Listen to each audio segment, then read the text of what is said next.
Oh shit! So we did that last. Did we? Is it full screen now? All right. Well, we're live now. I think it's full screen. Oh.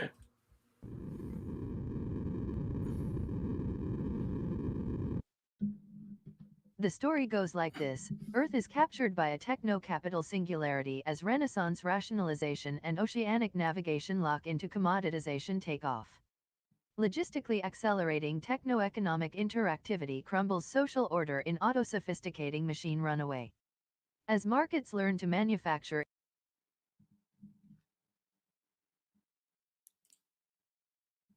Is that it? Yeah, that would be it. Okay. Whoa. Wait. Are you? Oh, there you are. There you are. I'm here. I know, cutting it close, but I had to take a shower, and I'm like, what is the time? Anyways, this is episode 15. Yeah, 15. All right. Oh, right. Let me just check to see if we're going live right now. I hope this is going to be monetized. I pray to God. They give me 2 ads too. I think we'll be just perfectly fine. We'll be just perfectly fine. We survived the last one about monetization, so I think we're okay. And we went. Yeah, that one got pretty spicy. Yeah, so it did take an appeal, but everything's good, gents. We're all fine and dandy. But yeah, welcome everybody. As you can tell by the title and a little bit of our intro there, we're going to be doing the Nick Land Variety Hour, particularly with XENOSYTEMS fragments. We did post a PDF on Telegram if you wanted to read ahead on some of the essays we're going to be covering. But if you want to know more about this interesting volume of thoughts and tidbits from Nick Land, our good friend Skeptical Waves has an entire playlist of the entire XENOSYTEMS fragments available on his channel. So if you're more of the listening type than the reading, you can do that if you wish afterwards. But we've got quite a few essays that we're going to cover, aren't we, Gio? Oh, yeah. Well, there's a good chance Skeptical Wave will be in the chat today. So, even better. And also, I think I have to give Vingal a wrench, but I'll do that soon. Listen, Vingal is the best Janny, 100% Janny. Sweeps it up for the E-Right on YouTube. Love Vingal. Love him. Mwah. He does such an amazing job sweeping it up. He has the golden broom, ladies and gentlemen. I'm not insulting him. He's a great dude.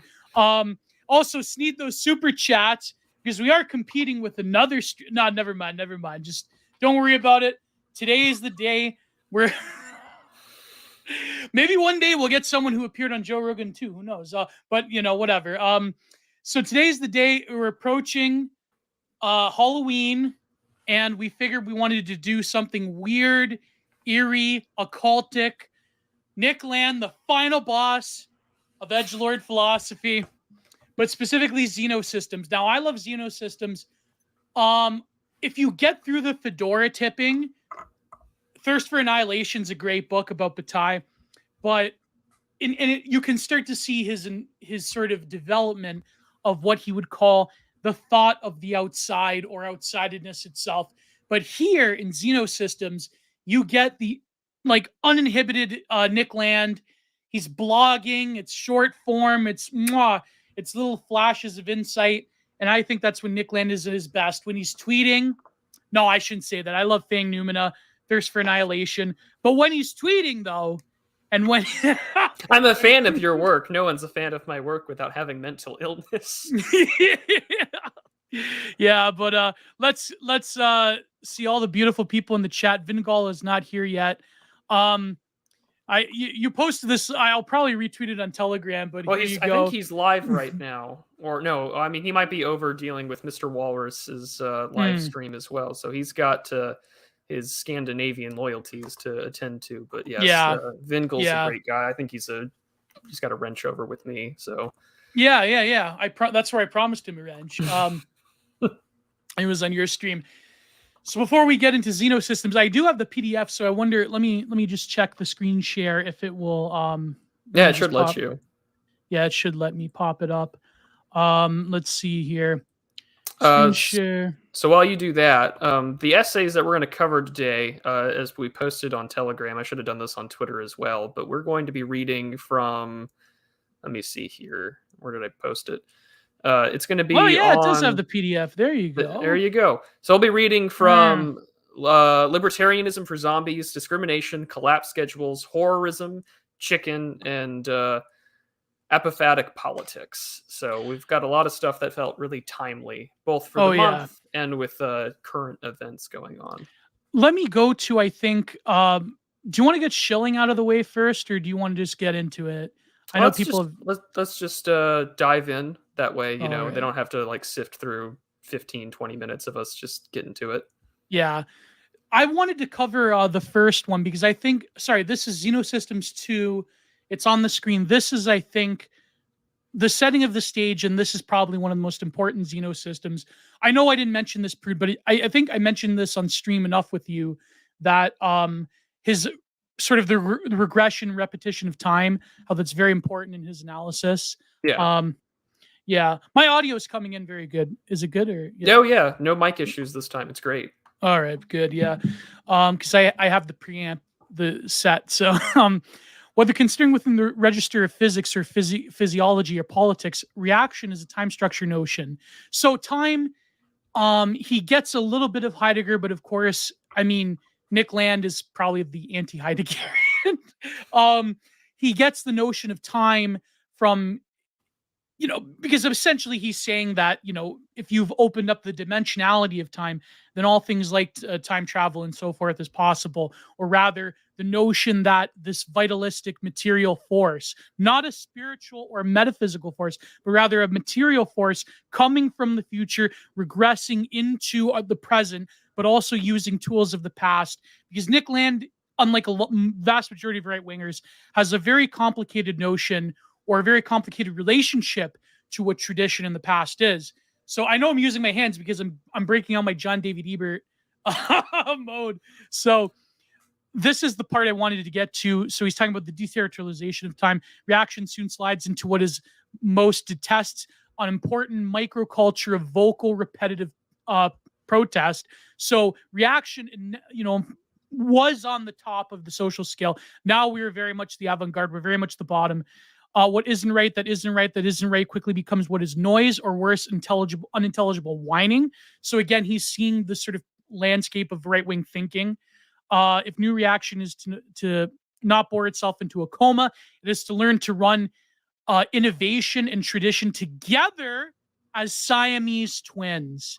And for that, it needs to think time into distant conclusions, right? So then he goes on about entropy and so forth. But the point is that, let me see if I can get to it. Flavors of Reaction is a good essay. But essentially, he's saying that the current regime, it has a way of both, at one end, weaponizing, but also obliterating the future on one end and the past on the other end for the service of the present. Hardcore right-wing traditionalism, or F-wordism, we'll get to that. It has a way of weaponizing and obliterating the present in service of the past. Futurism or progressivism or futurism, whatever flavor that may be, is the past and the future. The past and the present in service of the future. It's sort of amor fati. It's future fetishism, the love of fate.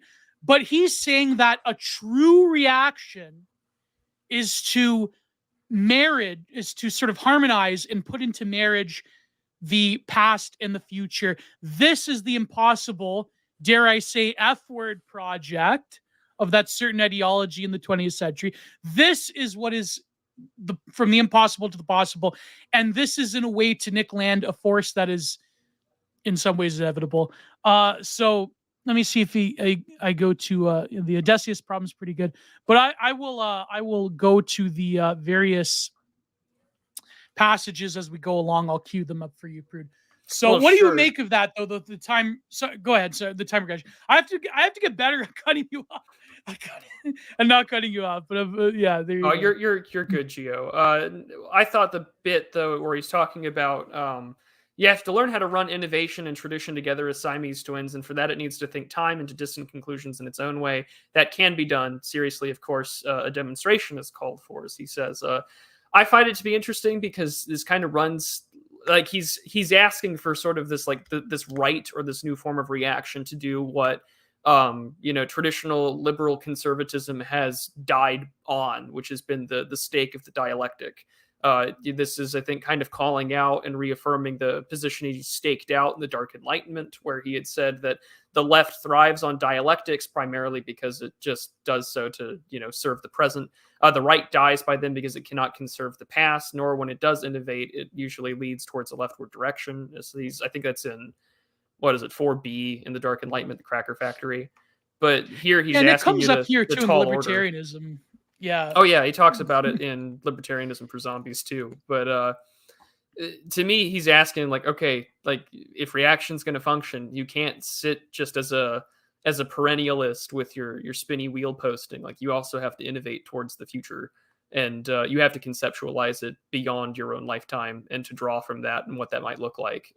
It's asking you to be very imaginative in a way that it needs to be demonstrated. And we've done a lot of that conceptually, but the call he's saying for a demonstration, I don't think we've had yet. Yeah. Not at least in this century. Now, exactly. Yeah. Well, your loud son says, Ace says right Hegelianism. Yeah. The relation between Nick Land and Hegel is very complicated. I think that he, to say the least, Hegel and Kant are the two that I would say he's got the strangest relationship with. Although Fang Newman allows you to get a pretty good view of his view on Kant pretty quickly. Yeah. I think he's much more sympathetic to Hegel in the sense that I was reading some other literature. One of them was about the nature of acceleration itself. Because, and for people to know this, by the way, the dialectic doesn't necessarily end in a teleos 100% for Hegel. I know the favorite suit that doesn't like me anymore, Logo, said this. But it's true, though, that Hegel, it doesn't really necessarily end.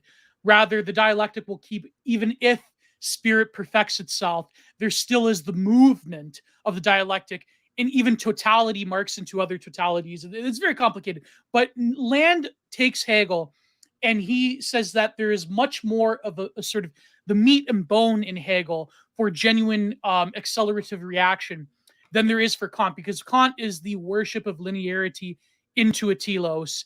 And of course, in Fang Numina, he basically shreds Kantianism. So because really Kant is the ultimate Enlightenment liberal in one sense of the word.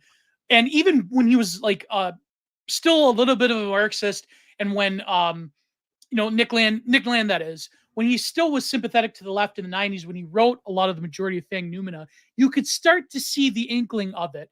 But before we go on, let me say that in terms of the materialism of Nick Land, this is what he means. It's very complicated, but essentially, you can't think of this in a spiritual sort of way, because Nick Land is a pure material thinker, but rather the nature of time and the nature of matter and the nature of what he calls this outside force we cannot account for because it's something alien. He talks about this in XENOSYTEMS, which we'll cover with Neon, Ganon, Nyan, if you will. Nyan.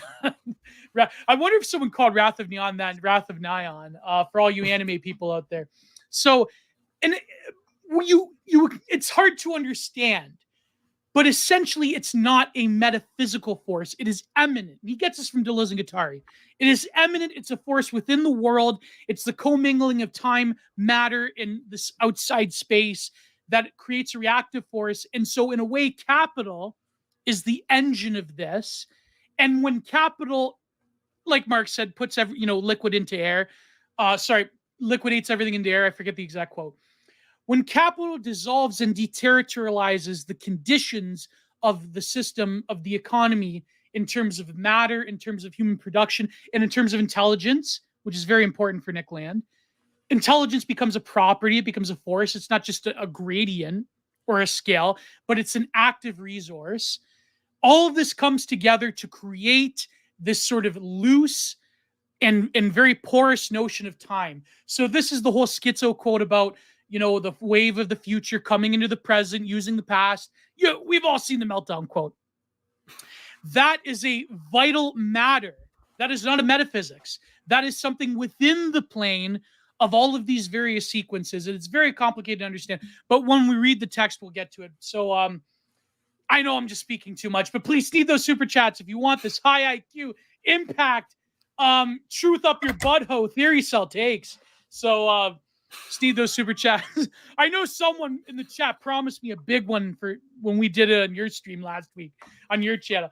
But anyways, before we move on, content minded episode 22 with Stain Haynes. Very fun, very, very high energy stream. We recorded that back in the summer. I believe that was getting ratioed by some ironist at the time, so that's why we were talking about it.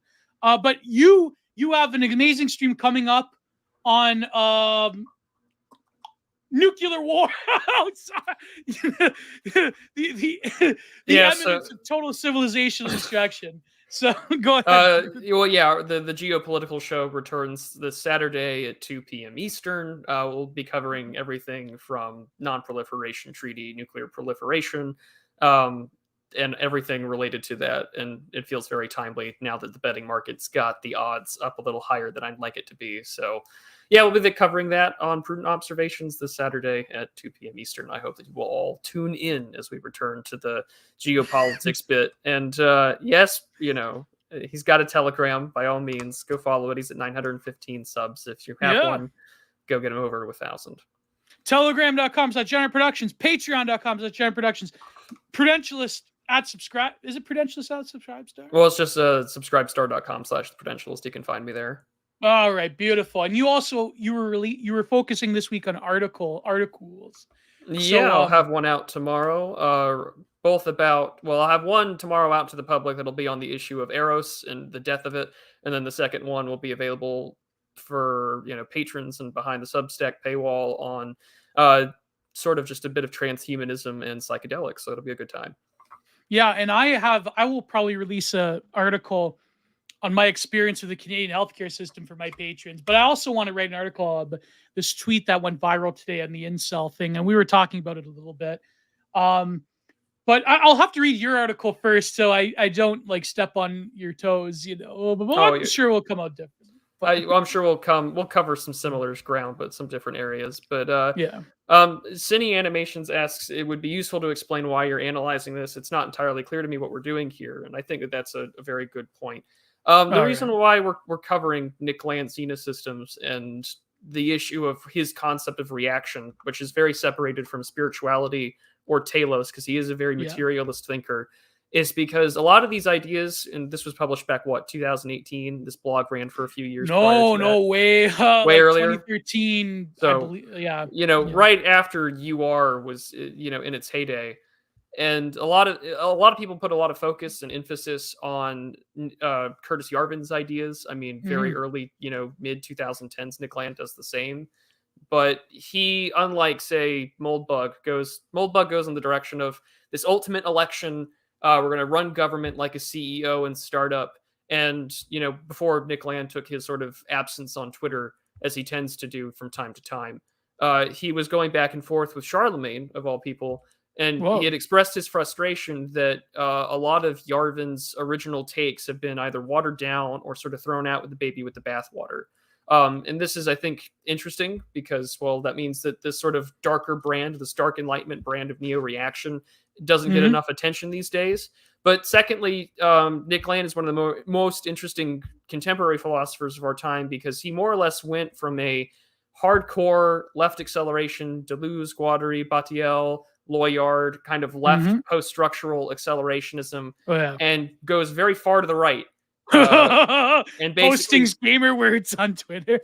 And he goes very far to the right and sort of tries and separate this concept of acceleration and reaction outside of, say, perennial traditionalism, outside of spirituality or our forms of metaphysical interpretations of the world. So, things like Neoplatonism, Christianity, those things aren't really being addressed here because he doesn't view those things as the outside force. These things are very material and within time.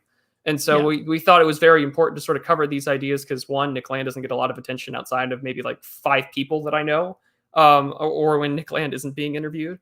And some of these ideas and the essays that we picked to talk about them are still really, really relevant to today's political situation. And I think you'll see that when we start diving into a couple of them. And I thought that the most prominent one that we could cover would probably be... do you want to do the zombie libertarian one? I was actually going to go with apophatic politics. I thought that would be pretty... yeah, there you go. Let me cue it up for you. Yeah, and share it on screen. Another thing, too, you have to realize is that Nick Land, he's being memed on. By the way, I know he's listening to this. Shout out to Beyond Woke and Problematic in terms of doing the heavy lifting of memeing Nick Land. But I think that to this day, academics struggle because all of the sort of newer, sexy philosophy that you find in urbanomic books, a lot of the accelerationist literature, Nick Land has become the ultimate bugaboo in academia. To this day, they still reconcile. They're trying to reconcile how Nick Land turned to the far right. I mean, like, to the point of being like a far right, like the Cotton tweet was just phenomenal. But there was actually this grad student that I believe he's a PhD now. I was reading his thesis, so maybe I'll read a little bit from it about Nick Land taking, because an undercurrent of acceleration is taking sort of Gothic Victorian literature, because that is like the pure expression of an outside force that's coming into the present, that is sort of distorting the normal relations of the real itself. And so Nick Land, this thesis was about how Nick Land took like H.P. Lovecraft and said that the real outside horrorist force is a certain demographic of it's about blackness. It's one of these like Afro futurist people critiquing Nick Land's. I don't know why I find that funny, but basically Nick Land got his racism from H.P. Lovecraft. Many such cases. Many such cases. But super pale. You better need some super chats in case this gets demonetized. You better. Let me look up the I'm just spelling it right now. Unfortunately, Apostate Gallery should have had the thing where you click on the subtitles. They don't have that. I know, it's the struggle. It's why you got to Control F everything. Yeah. It's page 207. Oh, okay. There you go. I've got mine open on the other tab, so I can read along. All right, here we go. Let me see. Share screen. There you go. We want our audience to read along with us. There you go. We have to love Apostate Gallery, though. They've done fantastic work. Yes. Shout out to Parallax Optics. OP returns. They do amazing work. I mean, someone beat me to it, though. I wanted to critique Zero HP Lovecraft's, not the Lovecraft, Zero HP, our good friend. He had the sort of modern pictures with the ancient themes on it. Like that was brilliant, but let's read along. So I guess we'll do we both picked this, or I suggested it. So I wanted to go like 1-on-1, but one of your favorites is zombie libertarianism, which we'll cover. Yeah. After. But I really like this one as well. yeah, it's amazing.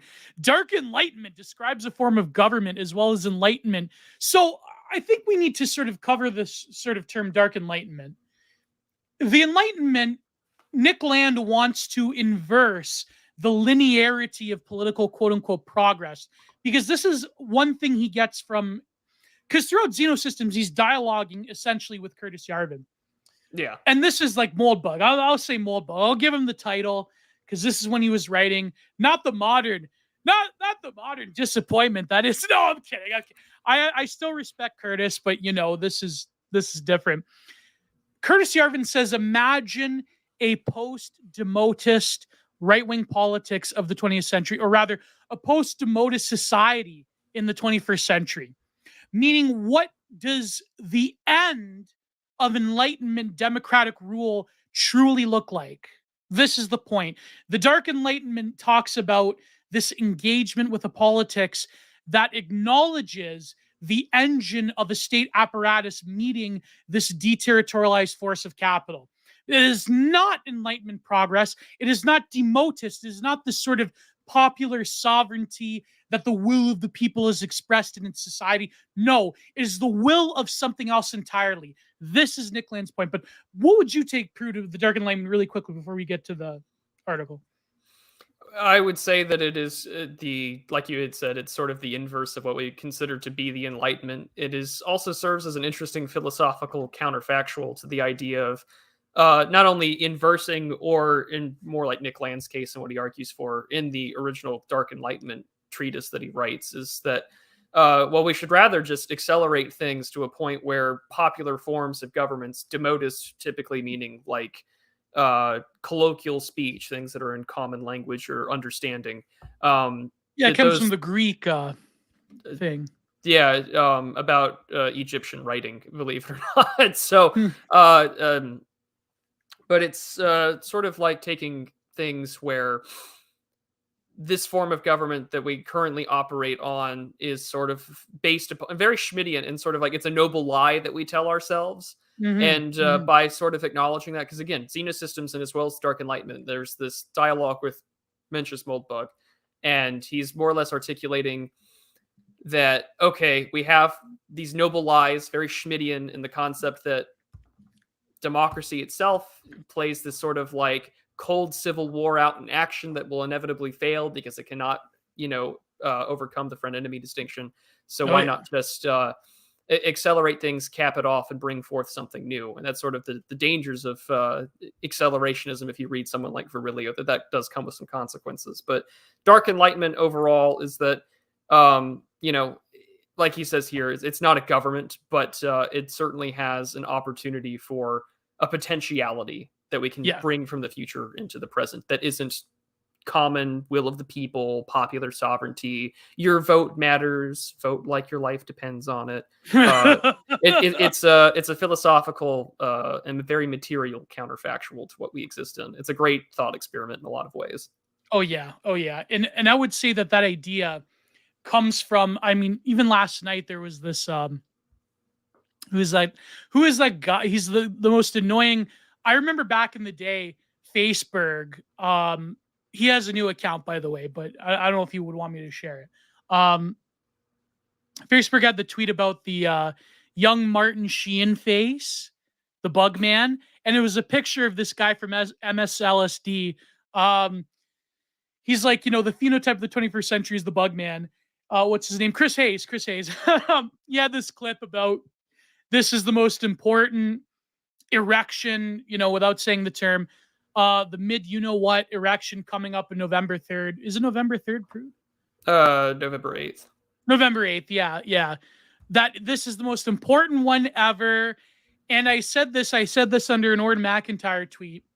I said that it's almost as if it's a never-ending state of exception, but every single event, every single ritual of the erection is in America now has this air of a messianic goal that will be a time fissure, that if you don't vote the right way, it's going to sink us into darkness and put us on a virtual path towards something else. It's like every single one now is this like grand importance because, and me and Cal talk about this in a few weeks. I'm going to come out with a content-minded Cal Crucis on Twitter about how, with the managerial state, this sort of force of, how should you say, metaphysical longing within most subjects, that this is displaced into the rituals of democratic politics that we all know is kind of a lie to begin with.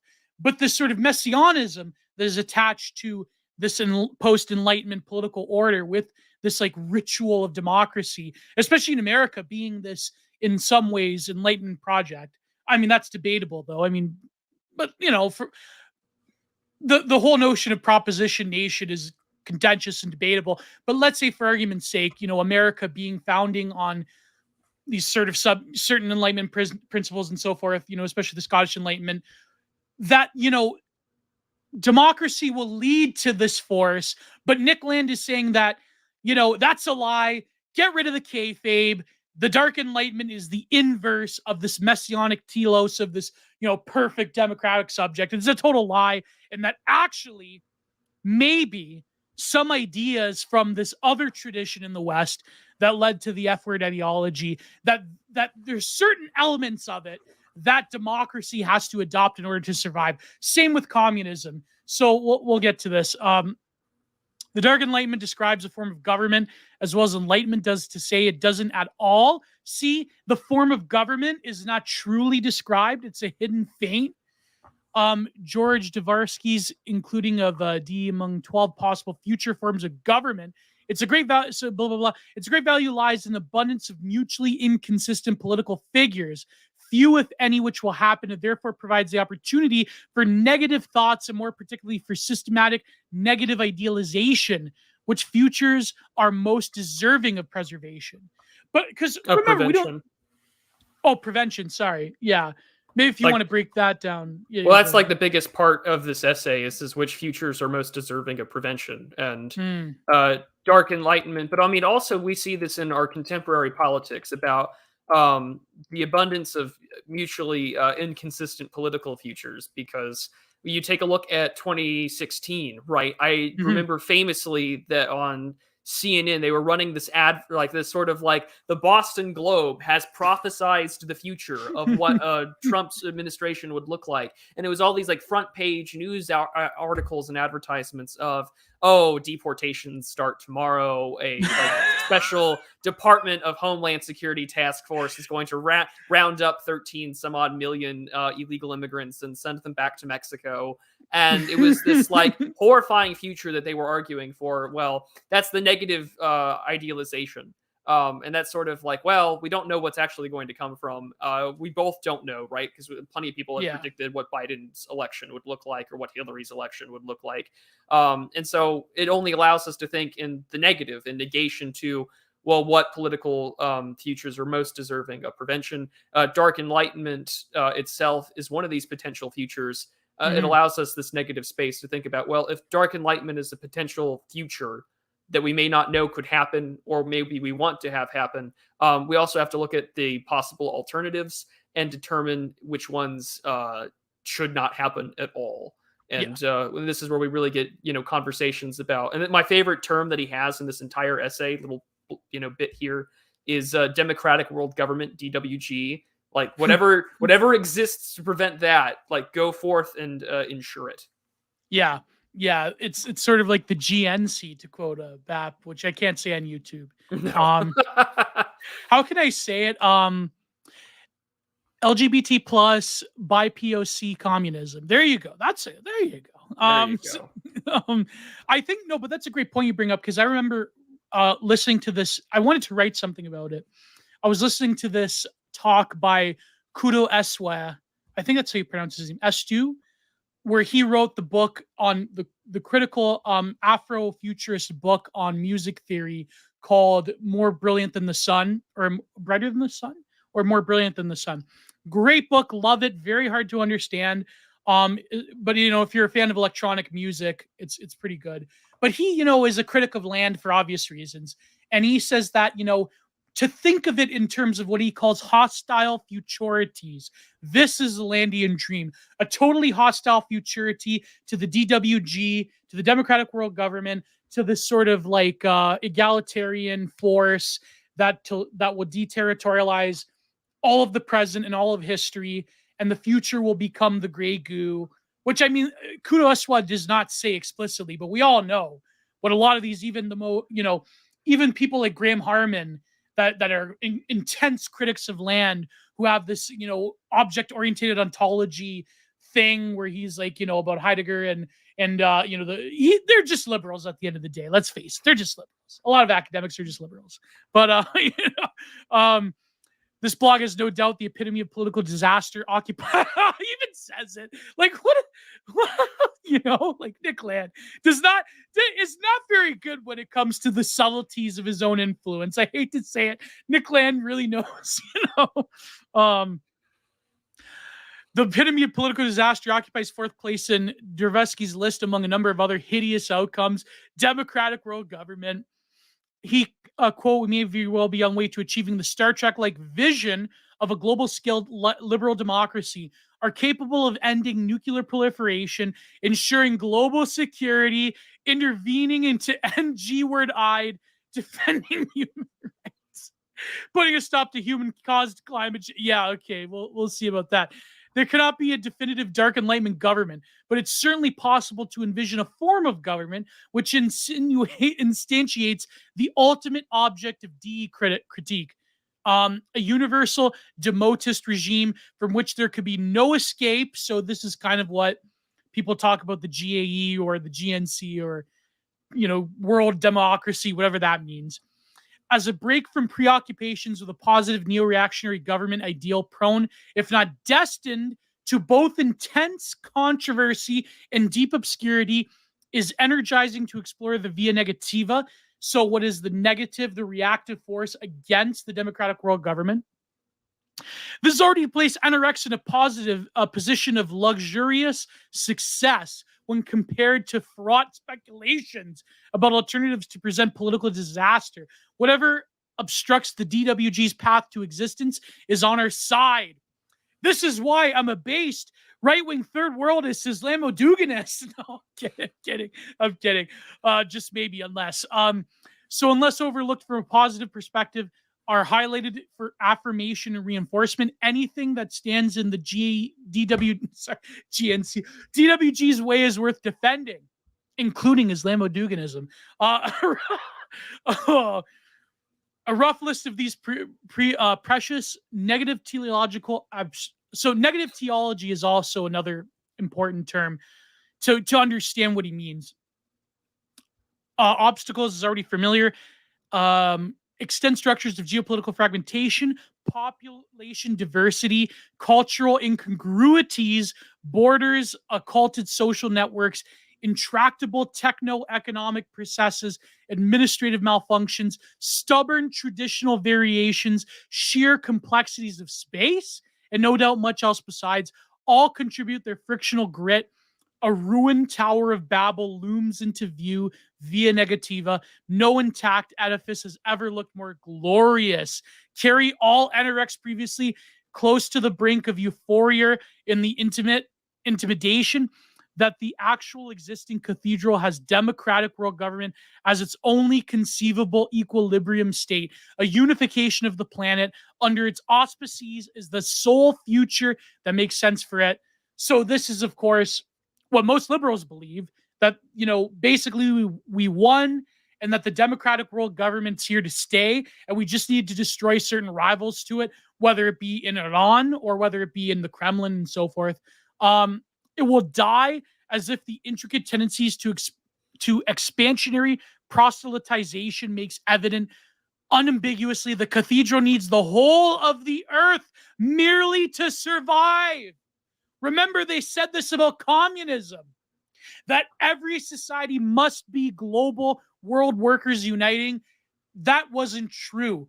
Communism, and Nick Land says this in other essays, communism can adapt certain nationalistic, certain fascistic tendencies in order to survive, but it is global liberalism which needs the whole of the earth even to breathe air. Think of it that way. On the via negativa, the master of our socio-political devastated world seems like a radically mortal thing.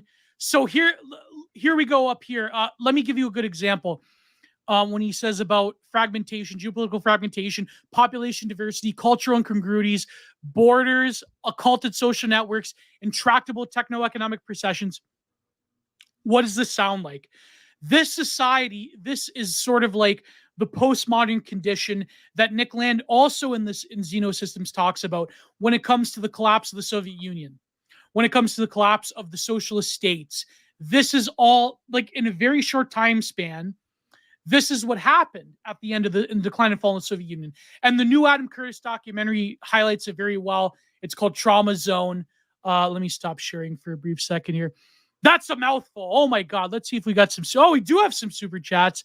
But we'll get to the super chats. But the point being is that at the end of the Soviet Union, we have those diverse let's call them semi-collapsitarian conditions when it comes to the economic, cultural, socio-political body of what the Soviet Union and then later the Russian Federation and post-Soviet states declined into before we all know based who came about after Yeltsin. But the point being is that Nick Land even says this in one of the essays, that the sort of post-Soviet model is where we can visibly see all of these conditions, and that these conditions, he says this in 2013, these conditions are coming back again into our society, and this is the sort of soil from which genuine reaction can propagate, whether it's economic instability, whether it's the sort of decline of the social itself, whether it's sort of like these occulted social networks. I mean, we're seeing this online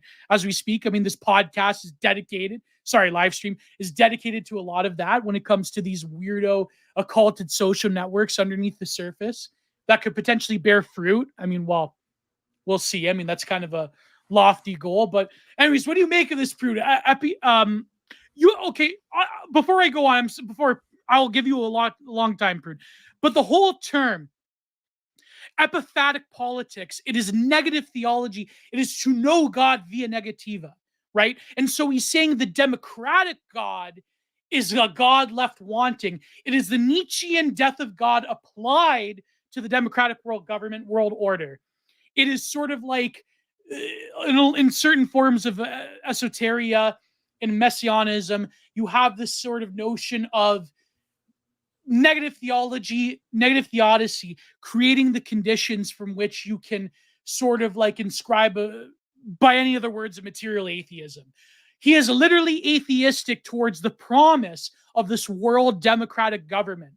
It is to say that to not know is, in a sense, the nihilative aspects of the current regime, and that, in fact, this outside force will overthrow God, in a sense, being the democratic world order. So you have to, I'll look up the exact definition. I think it is negative theology, right, Prude? I mean, yeah, it is negative theology. Yeah. You see it a lot. I don't know how much Nick Land knows in regards to like Christian history, but I mean, this was a huge part of what defined the early church and trying to understand what God is, and they could only say really by negating what God isn't. Tertullian talked about it, that he had said something along the lines of like, the infinite is only known to itself, so we are incapable of fully grasping the Father, or in case the Trinity. Saint Cyril of Jerusalem talked about it, that we cannot confess what God is, but we can only confess our knowledge of God and our own ignorance.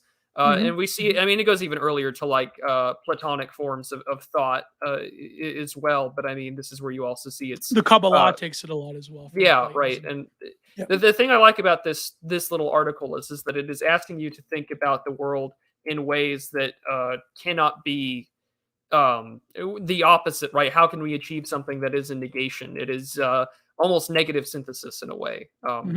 Dark Enlightenment offers us an opportunity to think about what currently exists that would stand against one of the most intractable ends of the world, to which Nick Land makes very clear in sort of countering Dvorsky in this little piece, that would be democratic world government. I mean, we see this all the time when we talk about, the GAE, whatever you want to refer to it as. I mean, what is sort of the foreign policy of sort of this establishment that we're dealing with that is a global force? Well, it is to deterritorialize.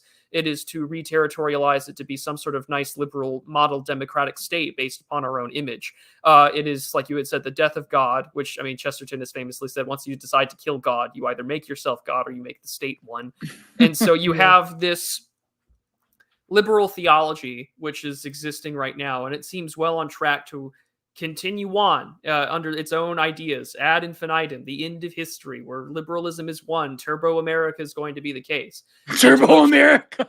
To which, Nick Land is saying that Dark Enlightenment, thinking via negativa, that whatever stands, to be the existential threat or crisis to, and we'll talk about this more when we get to the horrorism essay, but whatever can paralyze democratic world government or globalism, right, that we saw in that very famous moment in 2016 about striking back against globalization, Euroscepticism, Brexit, Trump, And like he listed out throughout the essay, extant structures of geopolitical fragmentation, population diversity, cultural incongruities, borders, all these sort of things that serve to stop it from happening are things that should be explored both philosophically but also politically. So whatever tangent that you may go on, while it all sounds like you're throwing spaghetti at the wall, these things serve as a way to stop sort of just global mass deterritorialization of culture, language, and population. Because if everyone looks like, the last man, if everyone looks like the classic 56%er meme, walking around McDonald's with the Let's The Go Brandon t-shirt. transmogrified. Yeah, the transmogrified American. If you're walking around with like that Let's Go Brandon t-shirt on, and you know which one I'm referring to, then that's Marta like Forums one. that's DWG incarnate. And whatever stops that are things that should be explored. And this is very much the negative vision that you see get talked a lot about on the right today, about, well, we stand in opposition to things. And I think that the big question and the big critique I think that you could levy against this sort of thought process is, one, I think that, and this is my critique of both sort of like Land and Moldbug, is that without something metaphysical or teleological, it does bow to the question of what are you going to go forward from here? Because it's great that we want to think in negative, or we want to clear them out or stand in opposition. But, it's the big question of what comes next. And I think that requires some kind of vision or motivating telos that would get people to go where they are. But yeah, I mean, this is basically just saying, listen, whatever stops globalism, whatever stops GNC, are things that need to be explored, copied, and exemplified.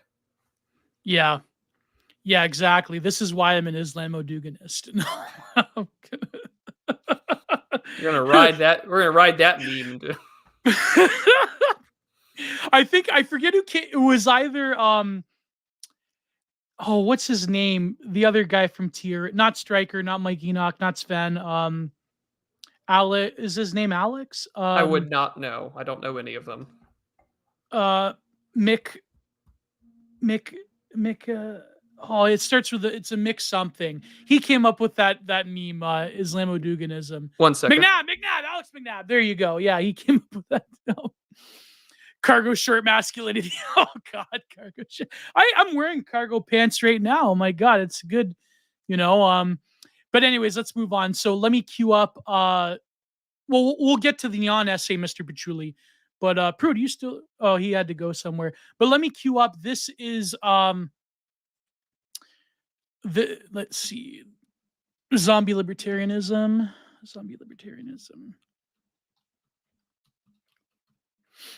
I love this essay. This sort of zombified form of here we go, zombie libertarianism.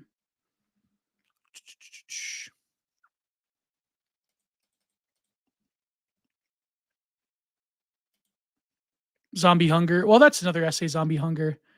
Let's see here. Sorry about that. I had a phone call I had to answer. Oh, no problem. I'm just finding the zombie libertarianism. Is that the one we're doing next? Zombie libertarianism? Yeah, let's do zombie libertarianism. Oh, or no, it's libertarianism for zombies is what it is. Oh, okay. Libertarianism for zombies. That was a big thing. Like the book, the Dresder guy, what was his name? He wrote like the zombie, like about geopolitics and zombies. You know that one? I can't say I'm familiar, no. He's a Washington Post writer. I forget the exact the title, but it was about like what would happen in a zombie apocalypse, how like different nations would react. The guy's just like, I think he's another one where. So he just read like Max Brooks's book and wanted to talk about it more, I guess. I think so. Yeah. I mean, it's a fun fictional thought experiment. I mean, that's World War Z basically was what the world looks like after the zombie apocalypse. Basically, yeah, essentially. But he wrote like this geopolitics book that he's, I believe he's a writer for the Washington Compost. So here we go. Share screen. Libertarianism for zombies. Prude, why don't you go and read this one? I've been reading a lot. Sure. Libertarianism for zombies. Libertarian isn't a word that's been heard much recently. Whilst Libertarian. aesthetics are surely a part of the explanation, there's probably more to it than that. Most obviously, recent political developments in the United States have shown, beyond the slightest possibility of doubt, that modern liberalism and the project of maximal state expansion are so completely indistinguishable that libertarian fusionism can only perform a comedy act. Aaron, I mean, let's... Well, we know how fusionism turned out, folks. Just Oh, look at God. the modern GOP and its establishment. Yeah, go ahead. Oh, I mean, fusionism comes out of like it's not Russell Kirk explicitly, it's him and Frank S. Meyer. This sort of like post old right, post New Deal right that emerges out of it, of trying to bring about sort of like market liberalization, but have it tied closely to the traditional social mores of the age. And it's only kind of gotten us more complicit in the direction that we're at now, which is why you constantly hear refrains of like the outer party and things like that. It is kind of a comedy act. I mean, even Nick Land says it, right? Like, it's just, they're all screaming atop a cliff edge saying stop, and they're not stopping. Yeah, and then when Ross Perot came about, I think Nick Land talks about Ross Perot here a little bit, like how they went after him. But it's funny, I forget which it could have been an Oren McIntyre stream, or it may have been Mike from Imperium Press, that said, like, literally when you look at America, you look at the Democrats and the Republicans, the sides that have the most ascendant political power in terms of the various caucuses. Of course, here in Canada, we have a parliamentary system. It's different. But in America, you have the two monoparties, you have the caucuses. The two with the most power are the two that like are literally the smallest percent of Americans and the ones that people do not like. The Democrats, it's the woke, like AOC people, although AOC's getting our girl is not doing too good recently, but argument's sake. She got yelled at by Queen's Trash's finest. Nice. I wonder if that Italian guy from Astoria was there. He did the He Will Not Divide Us one. That guy was amazing. He was Italian from Astoria. No, but the woke caucus within the Democrat Party, and on the Republicans, the smallest number of Republican voters are like hardcore market fundamentalist libertarians nowadays, but they're the ones that have weaseled their way into an ascendant position politically in terms of guiding public policy offered up by the GOP. So it's like literally the two sides that everyone hates, that have the smallest representation in terms of populist movements in America. It's not old socialist labor politics. It's not like, the right wing fusion of like socially conservative, economically left wing, whatever. It's like libertarians and woke people have the most political power, even though they represent the smallest portion of both major parties. And I mean that simplifies it too, because I mean the other thing that we would have to keep in mind is like, well, what props up and we saw this too in 2016, where like the news had came out that like Hillary Clinton's campaign had really puffed up what she had considered to be like the smallest, loudest, most ascendant voices of people like Ted Cruz, Ben Carson, and Donald Trump. And look at how well that played out for her.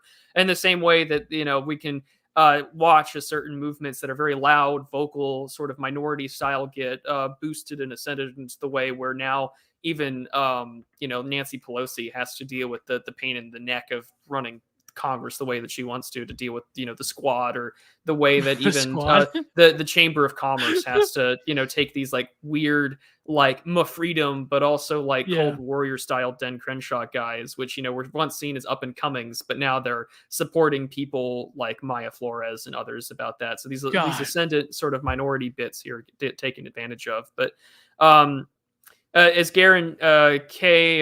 Hovanzian had already predicted this outcome down to the minute details before the 2008 election, Ed Kilgore later conducted a complimentary dismissal from the left. From Reason came the question, is libertarianism dead, or was it even alive in the first place, which sets us out on a zombie hunt. Anybody here who has poked into this stuff even just a little bit is probably approaching a shriek point already. In the name of everything holy, please just let it remain in its grave. It's too late for that. Libertarianism has been freshly exhumed, especially for outside in readers. and the zombie serum injected through its left eye directly into the amygdala. And it may seem rather ghoulish, but let us harden ourselves for science. This absurd, shambling specimen will help us refine an elegant formula of both ideological and historical interests. That could be a pathology lyric right there. It sure could. Grind. Yeah. Brink Lindsay offered the authoritative account. Today's ideological turmoil, however, has created an opening for ideological renewal, specifically in liberalism's renewal as a vital governing philosophy. As refashioned liberalism that incorporated key libertarian concerns and insights that could make possible a truly progressive politics once again, not progressive in the sense of hewing into a particular set of pre-existing left-wing commitments, but rather in the sense of attuning itself to the objective dynamics of U.S. social development. In other words, a politics that joins together under one banner the causes of both cultural and economic progress. And that was Obama. That was Obama to a T. And I think and the remnants of that came during Hillary Clinton and Joe Biden is just like to continue this coalition that they couldn't replicate, because I think that you're not Barack Obama. It wasn't the 2008 moment anymore. Things have changed. Woke neoliberalism had not promised what it promised, put it lightly. But yeah. Oh yeah, and I mean that's the thing. It's just that a politics that joins together under one banner these causes of cultural and economic progress, and this is where and like it says here, like this renewal for like this liberalism that it asks for. You see this in what used to be the neoconservative establishment. You see this in folks like the Dispatch, the Bulwark, the whatever's left of the National Review Online. These things are all taking advantage of this like ideological need for renewal, to bring back the adults into the room, to leave any idea for ideological turmoil, to create something new and to bring it back to what it once was. And this is why you're beginning to see classical liberalism come back into conversation. It's almost cyclical at this point, where only classical liberalism can do X, only classical liberalism can contain Y, when we haven't really lived under. They want to, like a zombie, right? Like we want to bring the zombie back into the room for a Weekend in Bernie style of a type of rule that will bring things about in a Burkean fashion slowly, but we are committed to both cultural and economic progress. However, as the article goes on, conservative fusionism, the defining ideology of the American right for half a century, was premised on the idea that libertarian policies and traditional values are complementary goods. That idea still retains at least an intermittent plausibility, for example, in the case of school choice of the past, of school choices providing refuge for socially conservative families. But an honest survey of the past half century shows a much better match between libertarian means and progressive ends. Most obviously, many of the great libertarian breakthroughs of the era, the fall of Jim Crow, the end of censorship, the legalization of killing that medical children, procedure, the liberalization of divorce laws, and the increased protections of rights of the accused, the reopening of immigration, were all championed by the political left. Libertarian means and progressive ends. Oh boy, you know who that reminds me of, Gio? That reminds me of that woman, Hannah Cox, who works with Brad Palumbo as they talk about base things and how based that they are, despite being against the death penalty, despite being for open immigration. They want their, gay married couples with weed, defend it with... Protect it with AR-15s, Protect it with AR-15s. Like, oh boy... these based libertarian ideas about how great the market is. Meanwhile, we're going to usher in the end of the traditional order that we know. So libertarian means to progressive ends is, I think, really the fundamental aspect that you can kind of see with like Nick Gillespie and others for reasons. Yeah, Kathy Riesowitz. Doing her mom dummy porn, like... the perfect example of libertarian means and progressive ends is this. It is Reason Magazine platforming IAEA. That was the greatest example that you could ever find. But I mean, and it goes on and it says, liberty is legitimate if, and only if, it serves to promote the consolidation of the cathedral through chaotic multicultural criminality. Well, we kind of see that. We see that right now. Fist of the outside for yes. H.P. Lovecraft posting right there. Again, I believe the thesis I was talking about referenced this passage in XENOSYTEMS. How, like, even now in 2013, Nick Land. Oh God. Go ahead, Prude. Go ahead. Sorry. Which is then retrospectively interpreted as the intrinsic telos of freedom. Whatever does not subordinate itself to this agenda is to have its brains eaten and be systematically recycled into the progressive zombie flesh. This is a project for libertarian hipsters and the Leviathan apparatchiks to undertake hand in hand, fusionally. The new age of the cannibal is to come. Whoa! And what is the age of the cannibal? Well, as Steve Saylor likes to say, it's the racial reckoning of 2020. It's where Martha's Vineyard liberals throughout New York City and New Jersey and other rich progressive cities were just outside dining, thinking that they could escape the woke, chaotic multicultural criminality that came with it. That was amazing, those pictures. I remember that. Oh yeah, just upper middle class white people that probably do some like trading for like Merrill Lynch or whatever and sell insurance and has their like Series 7 license, suddenly realizing that the very thing that they had voted for, the very thing that they were told to believe in terms of liberty, consolidating the state to make sure that every group has the means and representation. Diversity, equity, and inclusion is liberty through the consolidation of the state. And here we are in 2022 witnessing the zombie apocalypse that comes through it. And this again echoes back to what he had written in the Dark Enlightenment. And that's the whole essay of it. And I think it's part 1, neo-reactionaries head for the exit, because it's about zombie apocalypse. Like, the occasional reactionary that pokes his head out from the bunker saying, like, you guys know that creating incentives to have more zombies is only going to make the problem worse. Right. Well, they know that because here's the new age of the cannibal. And if you are resisted, well, by all means, you will be reformed and born anew as a zombie. The people that leave their specific ideals and sell into power, cough, cough, Hunter Avallone. Here we are. Well, Hunter Avallone is the perfect revolutionary subject for the regime when you really think about it. I mean, being domed by his GF, having a wife's son, betraying his weak, low church Protestant Christianity for clout and groveling at the feet of Vaush. I mean, that's Hunter Avallone. He is the perfect revolutionary subject. Well, and this is the best part that comes next. He says, neo-reactionaries are libertarians mugged by reality, to adopt a pre-coined phrase. This piece of sociocultural understanding appears to have a generally accepted, and rightly so. If it needs defending, that will have to happen elsewhere. But I have yet to see it seriously contested. Moldbug's own intellectual pedigree suffices to establish the claim on a solid foundation, but it is, in any case, from the aberrant in this regard. And this sort of reminds me of that line. Who was it? Was it Randy from Egg Report when he was still as Randy on Twitter? Yeah. That reactionaries are just disappointed futurists. I think it was him. That's amazing. It's true. I loved that term so much. I wrote some prose about it. I love that term because libertarians mugged by reality, right? Is what we would used to say conservatives mugged by reality. But anyone who sees reaction as sort of the way forward, whether it's to synthesize something new or to simply just have that negative vision, right, and just oppose anything that has gotten us further into zombie apocalypse. Yeah, I mean, this is 2016. And we were promised this bright and glorious future of what was to come, right?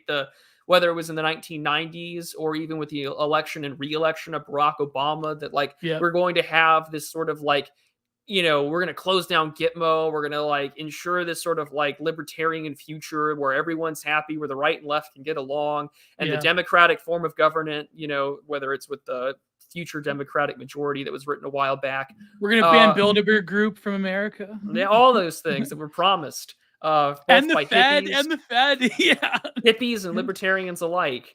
That weird overlap of Occupy Wall Street and sort of and Ron Paulism. It's where I think the Ron Paul Maoism meme comes from. But I would argue that even Ron Paul populism, if that didn't exist, I would argue that even Trump wouldn't exist without that, because in some ways Trump was, I think, the rightward direction of what a Ron Paul populism would look like if Ron Paul was a celebrity rich person. So that's, what I mean? I think that Ron Paul in itself was the perfect, him and Pat Buchanan were the perfect forerunners for this odd neo-fusionism that kind of Yeah. came from Trump, because it was just like, we're going to campaign on like basic, 1990s like anti-globalist Democrat Republican positions, and we're going to sort of fusion it with this like libertarian style movement that had came from Ron Paul in 2008 and 2012.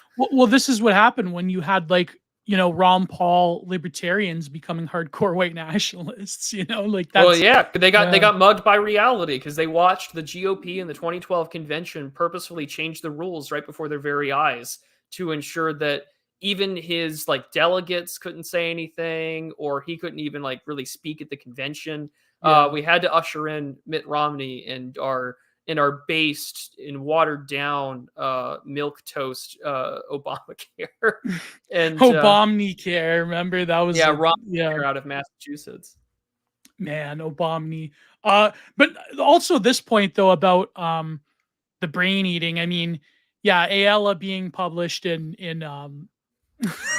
in Reason's a good example.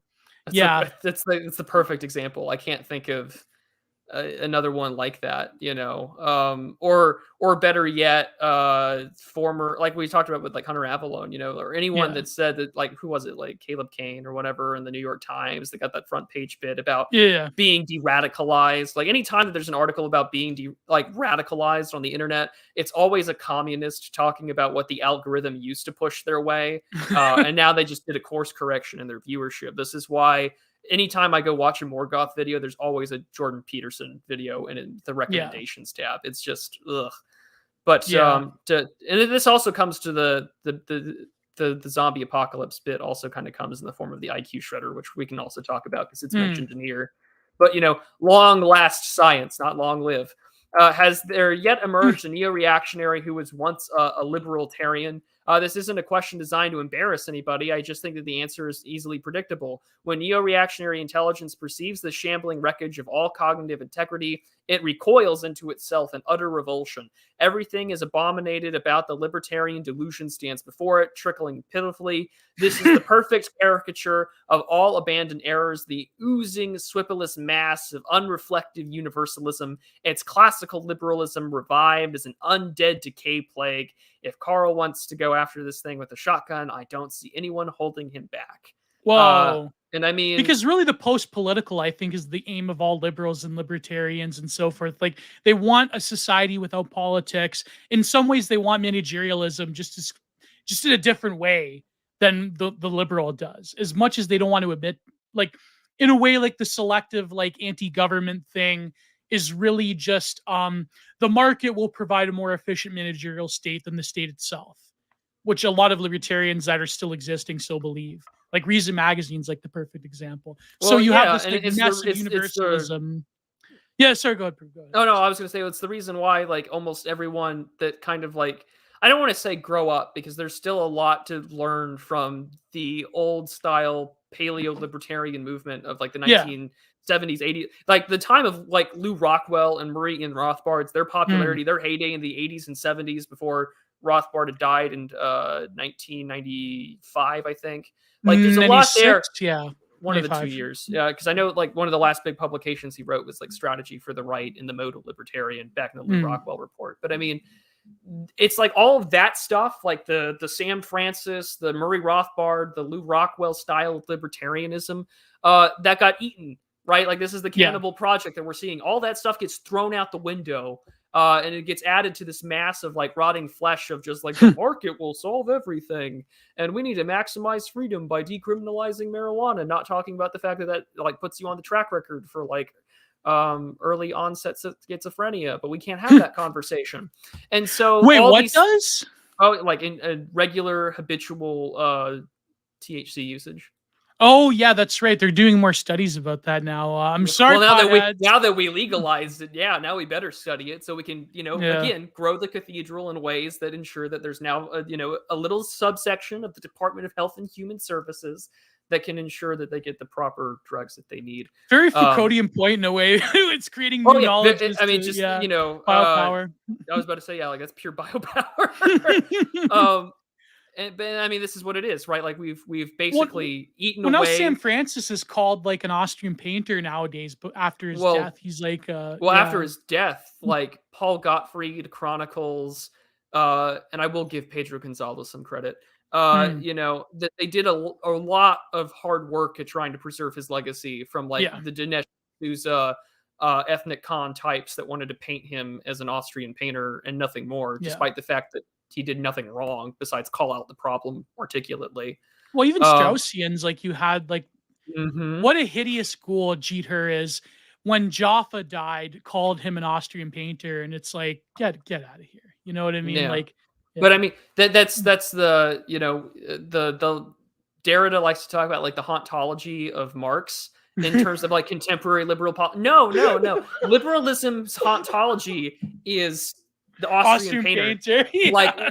and this is the one good thing that I think has come out of contemporary Gray Mirror was Moldbug's essay Mm, called "Killing the Ghosts," because it's like yeah. as Yeah. long as these people haunt you, you are ruled by them forever. So until you can bury Stalin, until you can bury Mao, and until you can bury the Austrian painter, it's game over, right? Like you're still going to be Yeah. ruled by those people, and everyone is going to do everything that they can to make sure that if you want to oppose the system, that you're going to be called one, whether you are one or not. And Mhm. that's why classical liberalism is always thrown in as the, uh, you know, zombie-esque containment mechanism. Yeah. Join the flesh, welcome us. We're all here. Did you read the new conservative manifesto by Jordan Peterson, which Academic Agent covered on his cigar stream excellently, because it's just Yeah. word vomit in this. Well, I want to preserve in a classically liberal conservative manner, and it's just like, well, the matter is gone. The undead decay plague is here. What's that thing he got into recently with a Muslim? Him and Jonathan Pajou? I have not seen it. I saw clips. I have I to know see the everyone's taking that one clip of him, and I think they're probably doing him a disservice. But Yeah. I don't know enough to. I don't want to speak ill will of Peterson. I cannot, considering that I think a lot of people did get to where they are today through Yeah. people like Peterson, through like Sargon's early sort of like English liberal kind of views. I mean that if there was Hmm. one thing, right, that the 2017 Data and Society shitlibs got right, was that there was a pipeline. Yeah. And they did their very Sargon's a product of it, you know? yeah, Sargon's a product of it. I mean, a lot of us were on the internet a product of it. Lord Oh, knows yeah. I am.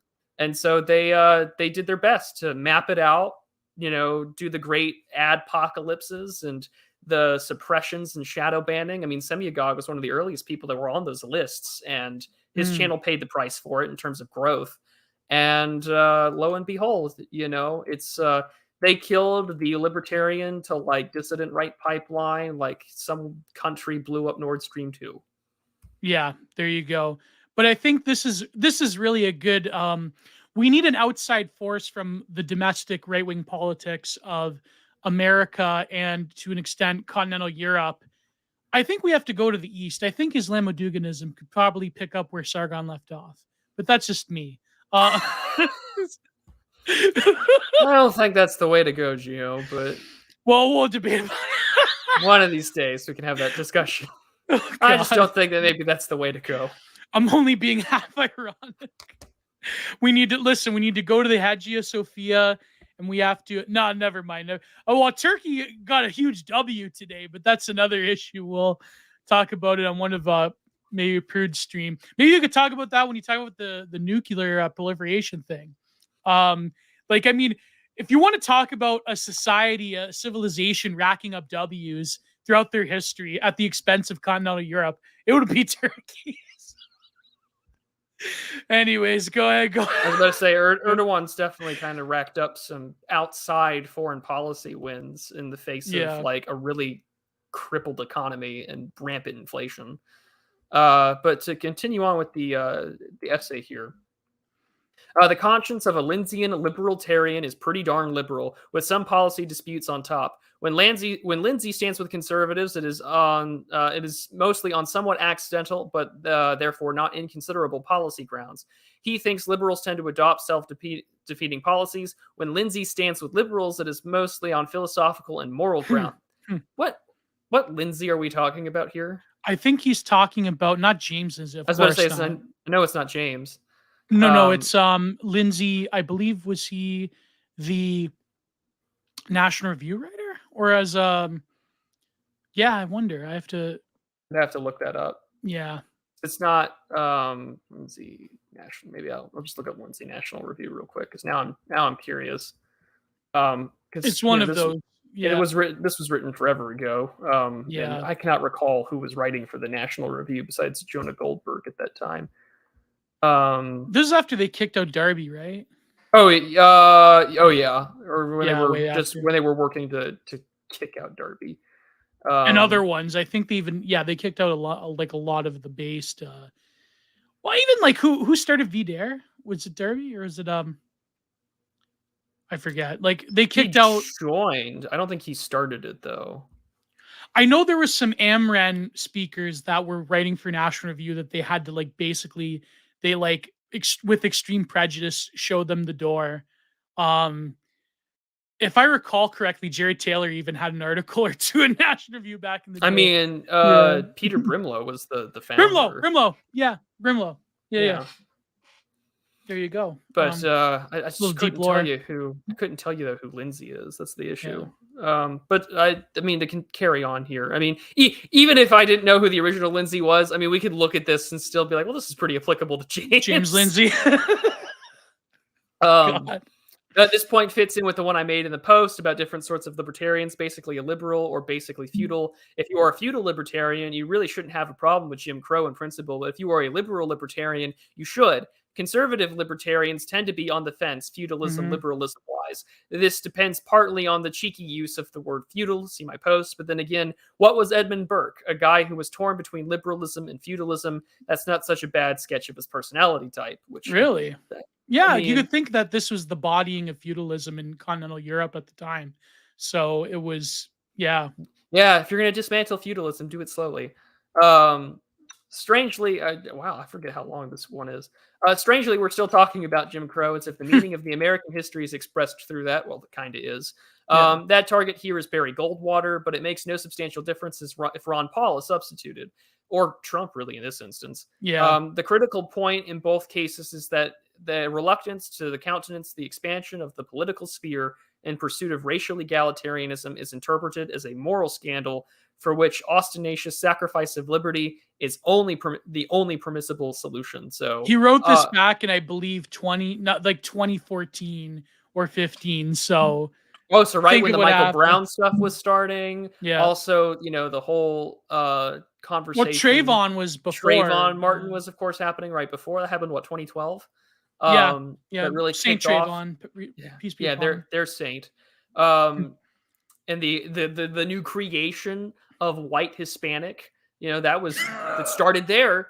The earliest traces of multiracial whiteness start with Trayvon Martin. I had a spicy take about the Republican Party I was thinking of, but I don't know if I should share it. Basically, I'll do it anyways. Basically, if the Republican Party demographically is sort of screwed for the future in terms of white people, the Republican Party should unironic. I'm not endorsing this. I'm not. Please don't. Just because I like thick Latino women, don't say I endorse this as a Mediterranean. But the Republicans should be like an unironic Castiza futurist party where they basically conquer Mexico and Angolify it, where they create a Castiza ruling class, and basically it will solve immigration overnight, in my opinion.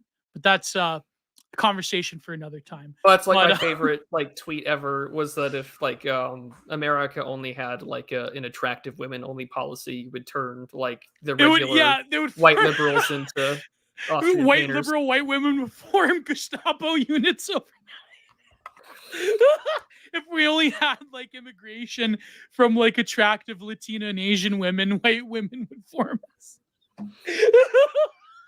Man, I love that tweet. But anyways, but I mean, this is the bit though that he says is for which sacrifice of liberty is the only permissible solution to the issue of say racial egalitarianism.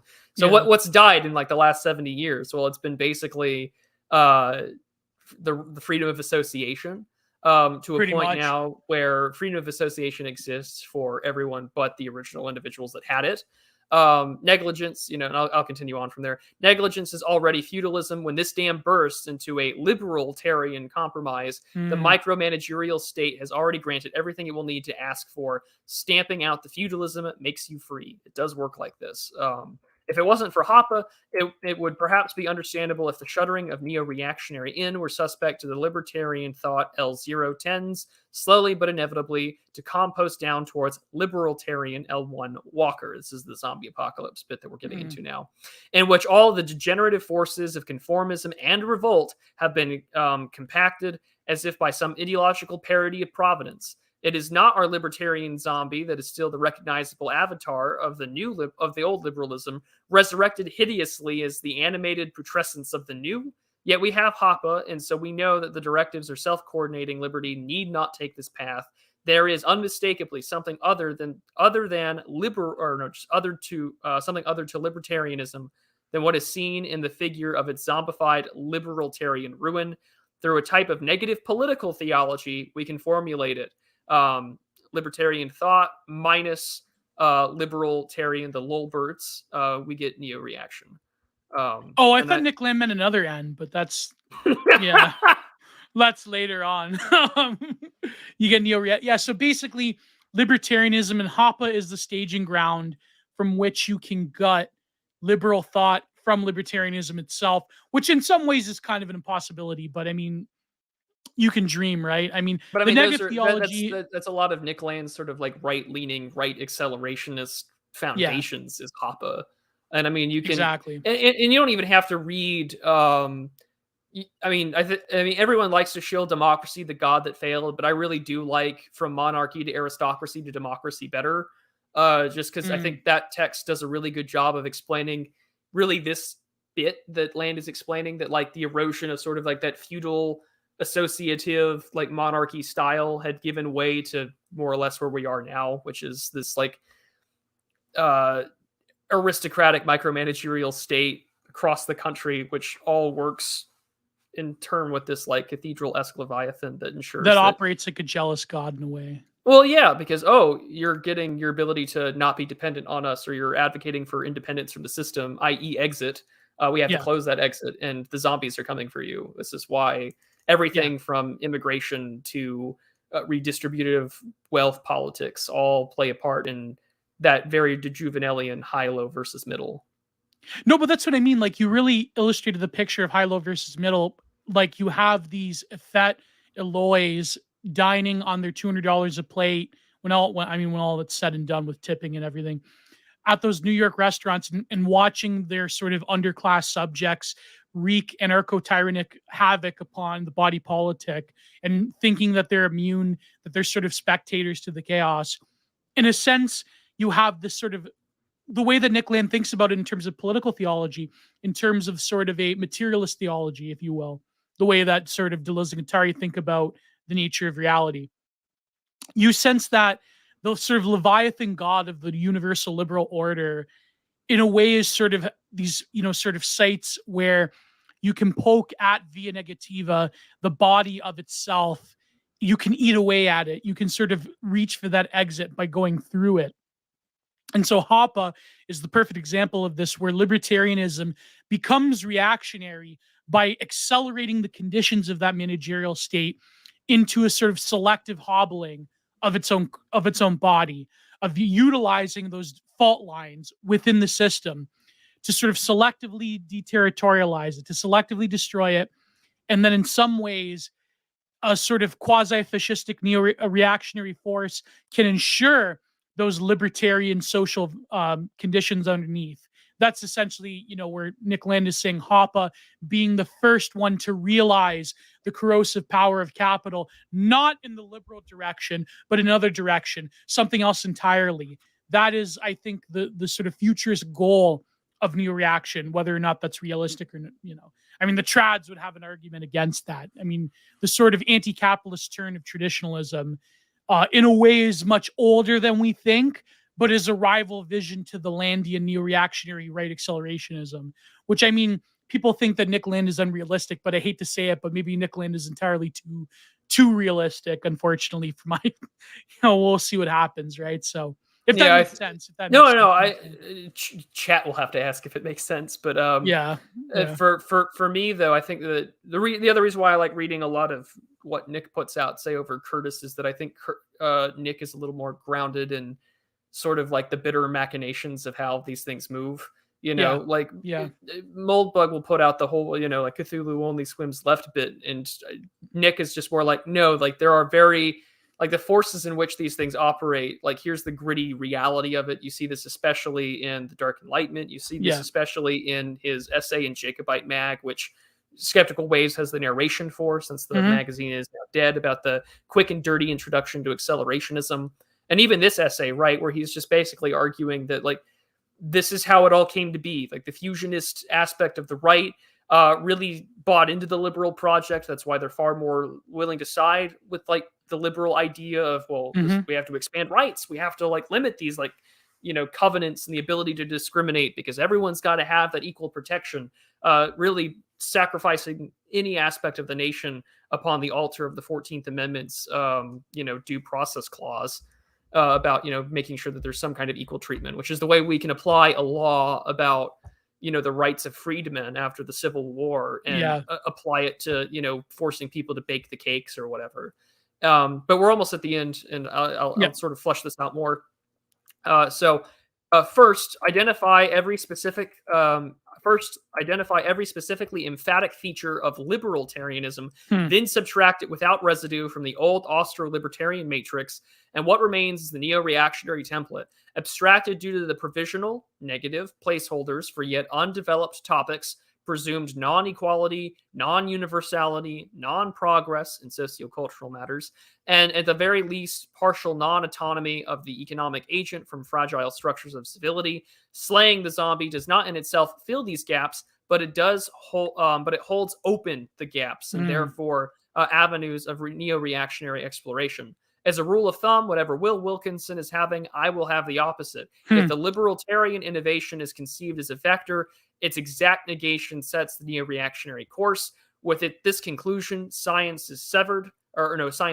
We can return the corpse of the misconceived progressive liberty to its grave, or rather the cyclopean mausoleum that it's made for itself, the liberal superstate which protects freedom in detail with unbounded attentiveness until it has been obliterated entirely from the earth. Whoa. So he's offering like the synthesis of how we get to the opposite. Like this is pure negative vision with sort of the Austro-libertarian stuff that still sticks around from Hoppe, Rothbard, Rockwell, and Mises. Yeah. And I mean, there's still stuff within the Austrian school that is worth critiquing. Don't get me wrong. But you know, whatever you know, Noah Smith or Jonah Goldberg's having, like, it's probably a smart bet to take the opposite from it. Whatever David French says, just take the opposite. Like if David French says the Lol Dem Rangs is good, then you know it's bad. So it's when you know David French is saying that he cried at Rings of Power, then you gotta just get the hell out of there. And he's articulating in abstract. Let's make this very clear. You know, all of this is an abstracted way to like, well, how do we get the Lolbert gone and back into the zombie grave that needs to be in? That way we can walk into our highly you know, our raced realist shopping malls where we can get access to whatever we want under like protected, you know, covenanture that you can only see in like fraternity organizations today. You know, so well, how do we get there? And he's sort of articulating, I think, both in that little that equation, but also here that we need to think via negative, which we've been doing for a long time, I think. I mean, that was the one of my favorite videos, for instance, from the Distributivist is like to be right wing in 9 points, where he does for like you kind of need a teleology. Like it's really great to say that we're anti-progressive, but in those gaps of anti-progressivism, I think in that video, Dave kind of fills the gaps of what would a non-Lolbert, non-anti, only negative right look like. And I think that's a really good start in terms of that thought process. And I think we kind of need to return to that because that video is a couple of years old now. But we have that in a way. I think that most right-wing thought, I mean, at least since the French Revolution, structures itself via negativa. But I think that, well, I don't want to visit the academic positive vision stuff. I don't want to. Oh, well, no. But I'm not even trying to like Yeah. fight at him. I'm simply saying, like, one of the things that happens is that, like, yeah, a lot of it thinks in negativa. Like, a lot of classical reactionaries definitely did that, whether it was Joseph de Maistre Yeah. or Thomas Carlyle. But today, we're so far removed from those guys when we do see people think in negativa. And I think to an extent, Yarvin's kind of guilty of this. Like, to an Yeah. extent, in negativa, even when we do that, we still are at heart crypto liberals. Yeah. And That's that true. puts us in a tough position, I think, when we really want to abstract and think of something different. Well, we swim in the waters of liberalism. I think that we have to realize that. I Oh, of think course.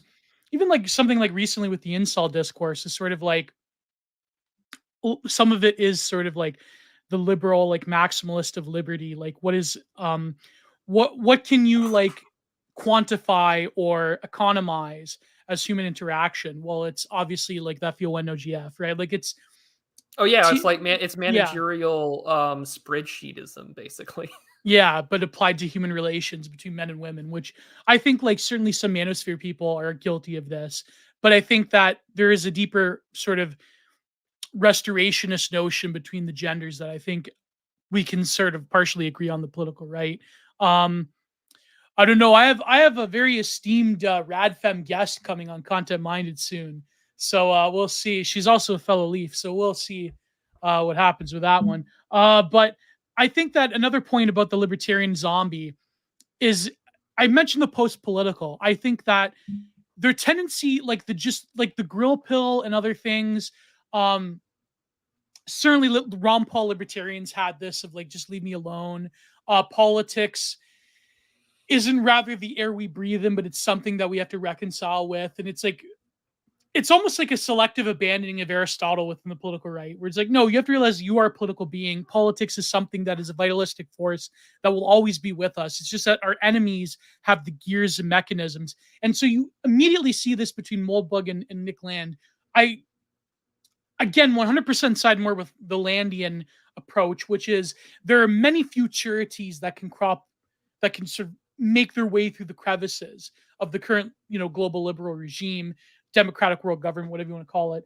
And I think that with Moldbug, he has this like weirdo neoliberal tendency to like view things through this post-political paradigm of like, well, politics, we really shouldn't engage in it because it's like, right now Cthulhu seems left, but maybe one day it won't. So it's you know what I mean? Like the sort of the criticism of Moldbug recently with the Hobbit thing is a good example of this. Whereas Nick Land, I think, because he's read French continental theory, because he especially has read Deleuze and Guattari, that I think he has more of a rhizomatic structure to his thinking than like even Moldbug saying about like as soon as we have to body the Austrian painter and Stalin and so forth. Like I hate to say it, Giorgio Agamben has much more of a nuanced point in that regard than Moldbug. When you read Homo Sacer, that all of history being viewed through the camps, he's not like saying this as a now especially nowadays. He's been canceled from libdom. Agamben is saying that the sort of telos of the current regime is filtered through the recognition of the camps. We all know the summer camp we're talking about, that where they paint landscapes, by the way, the summer camp. They had roller coasters, but no, but I'm kidding. But they, what camp we're talking about. So the point being is that all of history as a teleological point being filtered through that is something that Moldbug struggles with because he hasn't realized those theological implications of, in my opinion. I think Moldbug, in some ways postmodern, post-structuralist thinking recapitulates in some ways through linguistics that sort of theological recognition of like what the state of the West is, in my opinion, as crazy as it sounds. I think that Moldbug doesn't get this because he's very much an anti-postmodernist thinker, or he likes to think he is, right? But even though Moldbugian neo-cameralism in a way is sort of like, patchwork itself is like that's postmodernism for people who don't like postmodernism in a lot of ways. But the point being is that the sort of telos of the regime is something that Moldbug struggles with because he's in this like very stuffy Anglo tradition. He needs the French. The soul of Moldbug is crying out to Curtis Yarvin to read the French, in my opinion. But maybe we'll have Beyond Woke and Problematic on one day to talk about this. So Well, yeah, because to our audience, if you wanted to maybe get a start at what we're referring to, because try and maybe YouTube some intros to A Thousand Plateaus or Anti-Oedipus, because I don't wish anyone to read those texts. Yeah. My copy is filled with an ungodly amount of notes inside the margins written in scribbled ink. So Yeah. But I mean, Nick's understanding of it coming from the sort of post-structuralists of the French does kind of give him, I think, a unique edge at deconstructing how systems work, how do, political techniques take over, and it's very organic. Territorialization and like all of that concept is very organic in regards to how does a cell die, or how does cancer grow, or how does a virus spread? Because, well, it has to take what is living, deterritorialize it, or to inject its own self into it, and then grow on and reterritorialize it to be an effective platform for other viruses. And the closest that Moldbug gets to that is how Dawkins got pwned, and he doesn't go far enough. Yeah. And again, that comes right from DMG. Like that comes from assemblage theory. Like even science writers who are acquainted with post-structuralist thought, like Delanda. Delanda has really popularized a lot of Deleuze because he has an explicitly science writer approach to the sort of biological and plant metaphors, mitochondria, the sort of molecular and the molar. Like this all comes from DMG. Really, it comes from Deleuze mostly. I mean, there's some psychometrics if you read like Guattari alone, like if you read Chaosmosis, for instance, or the Three Ecologies, but really Deleuze hammers home into this. And if you read Fang Noumena, I mean, this comes from machinic desire and Fang Noumena. This comes from this is like desire. Capitalism is the perfect machinic assemblage for transmitting desire into this deterritorializing force. I mean, like that's pure DNG. And Moldbug, unfortunately, I think that the way that Moldbug thinks of capital is kind of reductionistic. Let's face it. I mean, that's, oh man, like I'm listen. I don't want to pull out the iceberg meme, but I mean there are parts that you do have to be careful about, and one of them is like God is a lobster. You gotta roll with the punches. But I mean, that's I'm Nick Landstrong, a soldier in this stream. It's a good thing to keep in mind.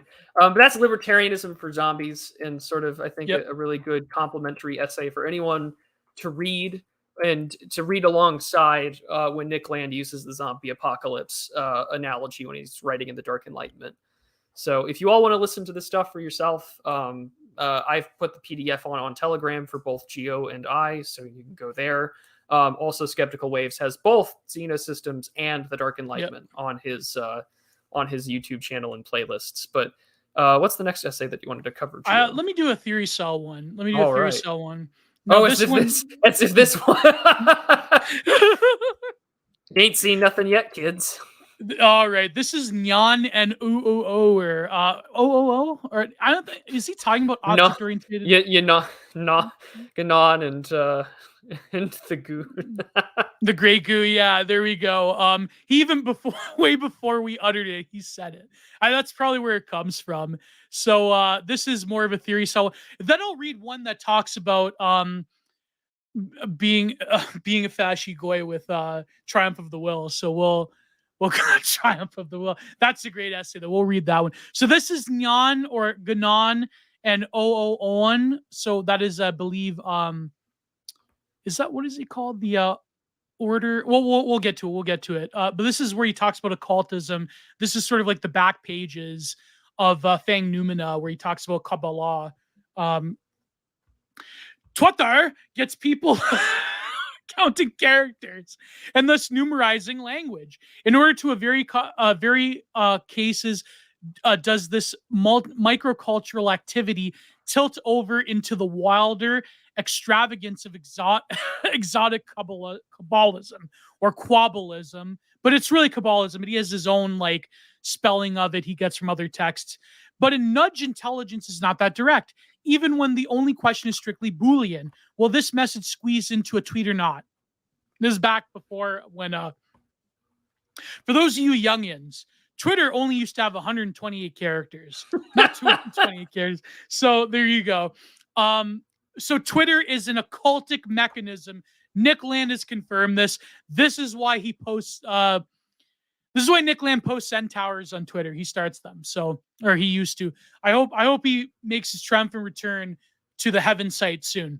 So the heaven, yeah, because everyone's got their memes about, you know, if Nick Land lives or if Nick Land is dead. But Nick Land was cannibalized in the Chinese wet market. So there was, when the next Chinese delicacy starts, it'll be from the remains of Nick Land sold in the wet market.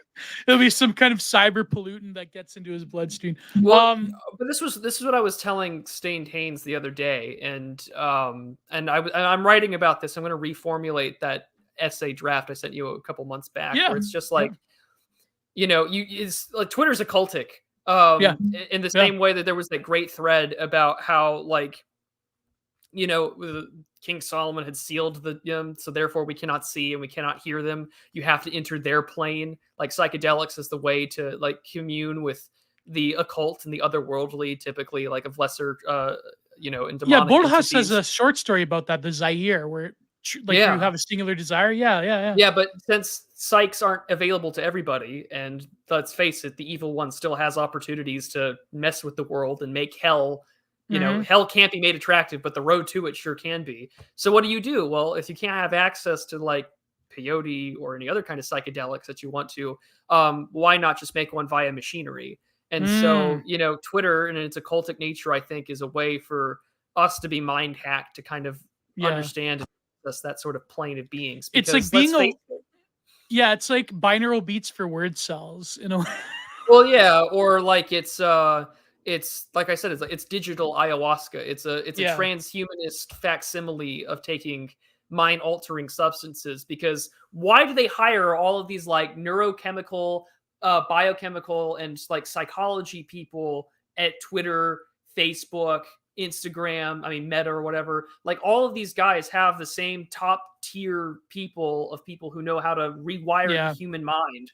And so how do we do it? Well, great. We're all on a system on our phones, or even right now on stream, in a way to engage in sort of this semi-digital astral plane of existence, where we're now communing and talking and very visibly seeing people on Twitter and other social media telling you to go indit, or that God isn't real and things like that. And so pardon yourself, because Twitter's occultic. It's a drug. Or some made up story about my pro-life mother, blah, blah, blah. Like, it's, you know, like Schwab Real Human, who I will, who I will have on the show one day. He talked about this as well, about Twitter as an occultic mechanism. Rather, microblogging is really the perfect format for having the unconscious be unleashed onto the timeline. But I think that, you know, as much as we can talk about, like, the negative influence of these, like, Zoomers that post edgy memes and, you know, Amarna forums, I think that the Amarnites had something quite interesting in that, you know, all these millennials bitch and groan about, oh, the hell site is changing the way we think and communicate. But really, they conceive of it as a heaven site. Really think of it that way. Think of sort of like this dark, occultic, Frankish force of pure reaction, the outside itself. To conceive of that as a heaven site, that is, in a way, a Sisyphean task. That is imagining Sisyphus happy. So maybe I'm just making too much of this. This is just an autism. But, you know, I don't know. Well, I like, you know, I don't know. I better not finish that thought, because it leads to a lot of strange and dark conclusions. But anyways, we'll go on. That's what it is. Those strange and dark conclusions, I think, will complement this essay pretty good. Yeah, exactly. Research the Eastland Institute, Silicon Valley, the Church of the Process Church, and Senadon Behavioral School, not in the same order, and look up the history of the major Silicon Valley people in the beginning, and look all the substances that they were taking in Eastland Institute. Do not research. Anyways, let's moving on. You know, when Terrence McKenna said cyberdelic, you know what he meant by that. So there Yeah, you it's go. the same reason why the guys at Silicon Valley all microdose to do their job, because they need Yeah. assistants to make these things real for us. Exactly. Do not research. In the cruelest of ways, which the tweet box registers as a countdown towards zero, and then into the negative accumulation overspill. Twitter thus promotes a rigidly convention-bound semiotic practice, which is simultaneously hides technologically instantiating a precise analog of hermetic ritual. That's amazing. So think of it this way, okay? As a microblogging platform, because we don't think of it that way, by the way. We think of Twitter as human consciousness. You know what I mean? Like, we don't think of it as a microblogging platform. But the fact that Twitter is open-ended as opposed to Facebook, as especially opposed to Instagram and even TikTok, the fact that anyone can interact with anyone, although there is algorithmic suppression to make people, ghettoized into their own little thing. But theoretically, right, you can interact with anybody. The fact that Twitter operates thusly like a consciousness, in some ways it rigidly adheres to its strict parameters of how you interact with people, right? It guides you algorithmically. The very design of Twitter, the design of social media, facilitates behavior on the platform. Now, people try to break this by doing various shenanigans, right? I mean, I think Carl's bad with Mog the Chungus. I think that was a brilliant example, as I've said on the stream. I know. I'm terrible. But anyways, the point being is that the semiotics of a site, how you get to a signifier, how you create a chain of discourse, is dictated by that design of the social media itself. We have to think systematically. But what it does to Nick Land is that it operates hermetically. It operates within this hidden arrangement of teleologic forces. But really, we think this is crazy. But think how many memes create a reel at the end of it on Twitter. How many memes, how many memes egregorically crop up to then inform the news cycle, to inform the way we interact with each other? Really think about that for a moment.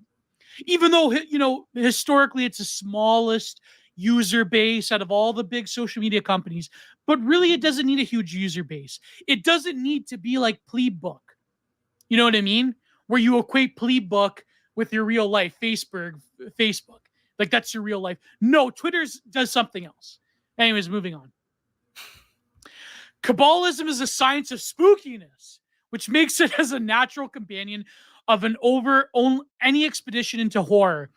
This is an intrinsic reactionary slant to its ultra-traditionalism and attachment to the principles of hierarchical revelation. Its concrete history provides an unsurpassable example of spontaneous autocatasis, or catalysm, from discrepant conventions of antithetical anti-rhythmical notation.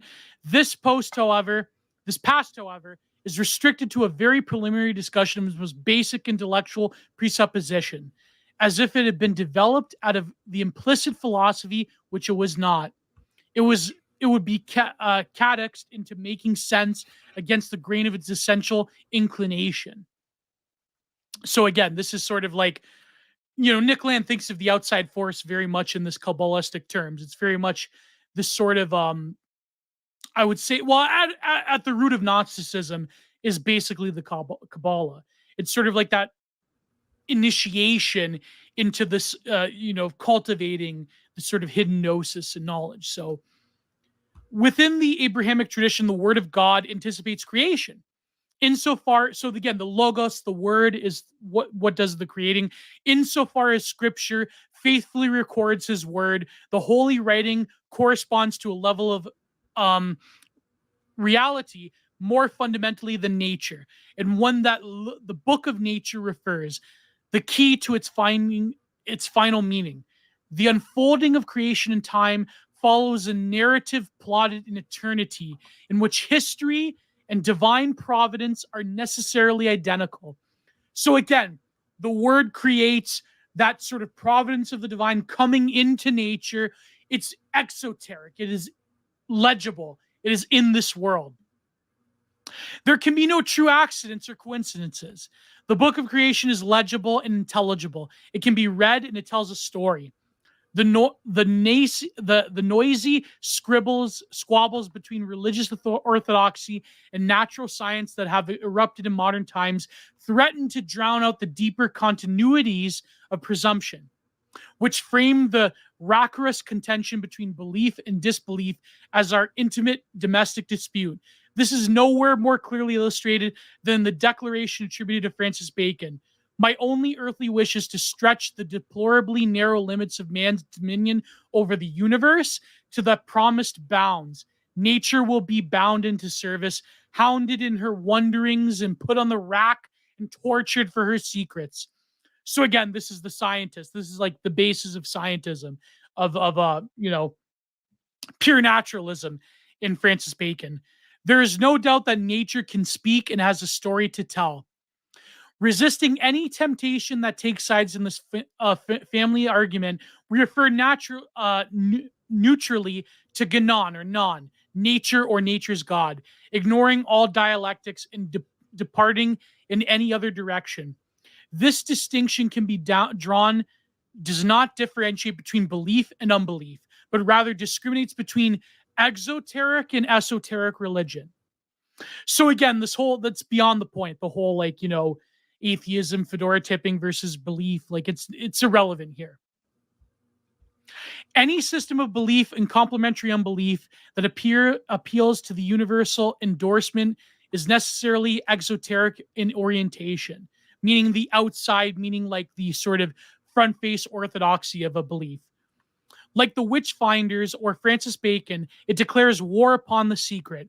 It is the name of a public cult whose central convictions are dispensed commonly.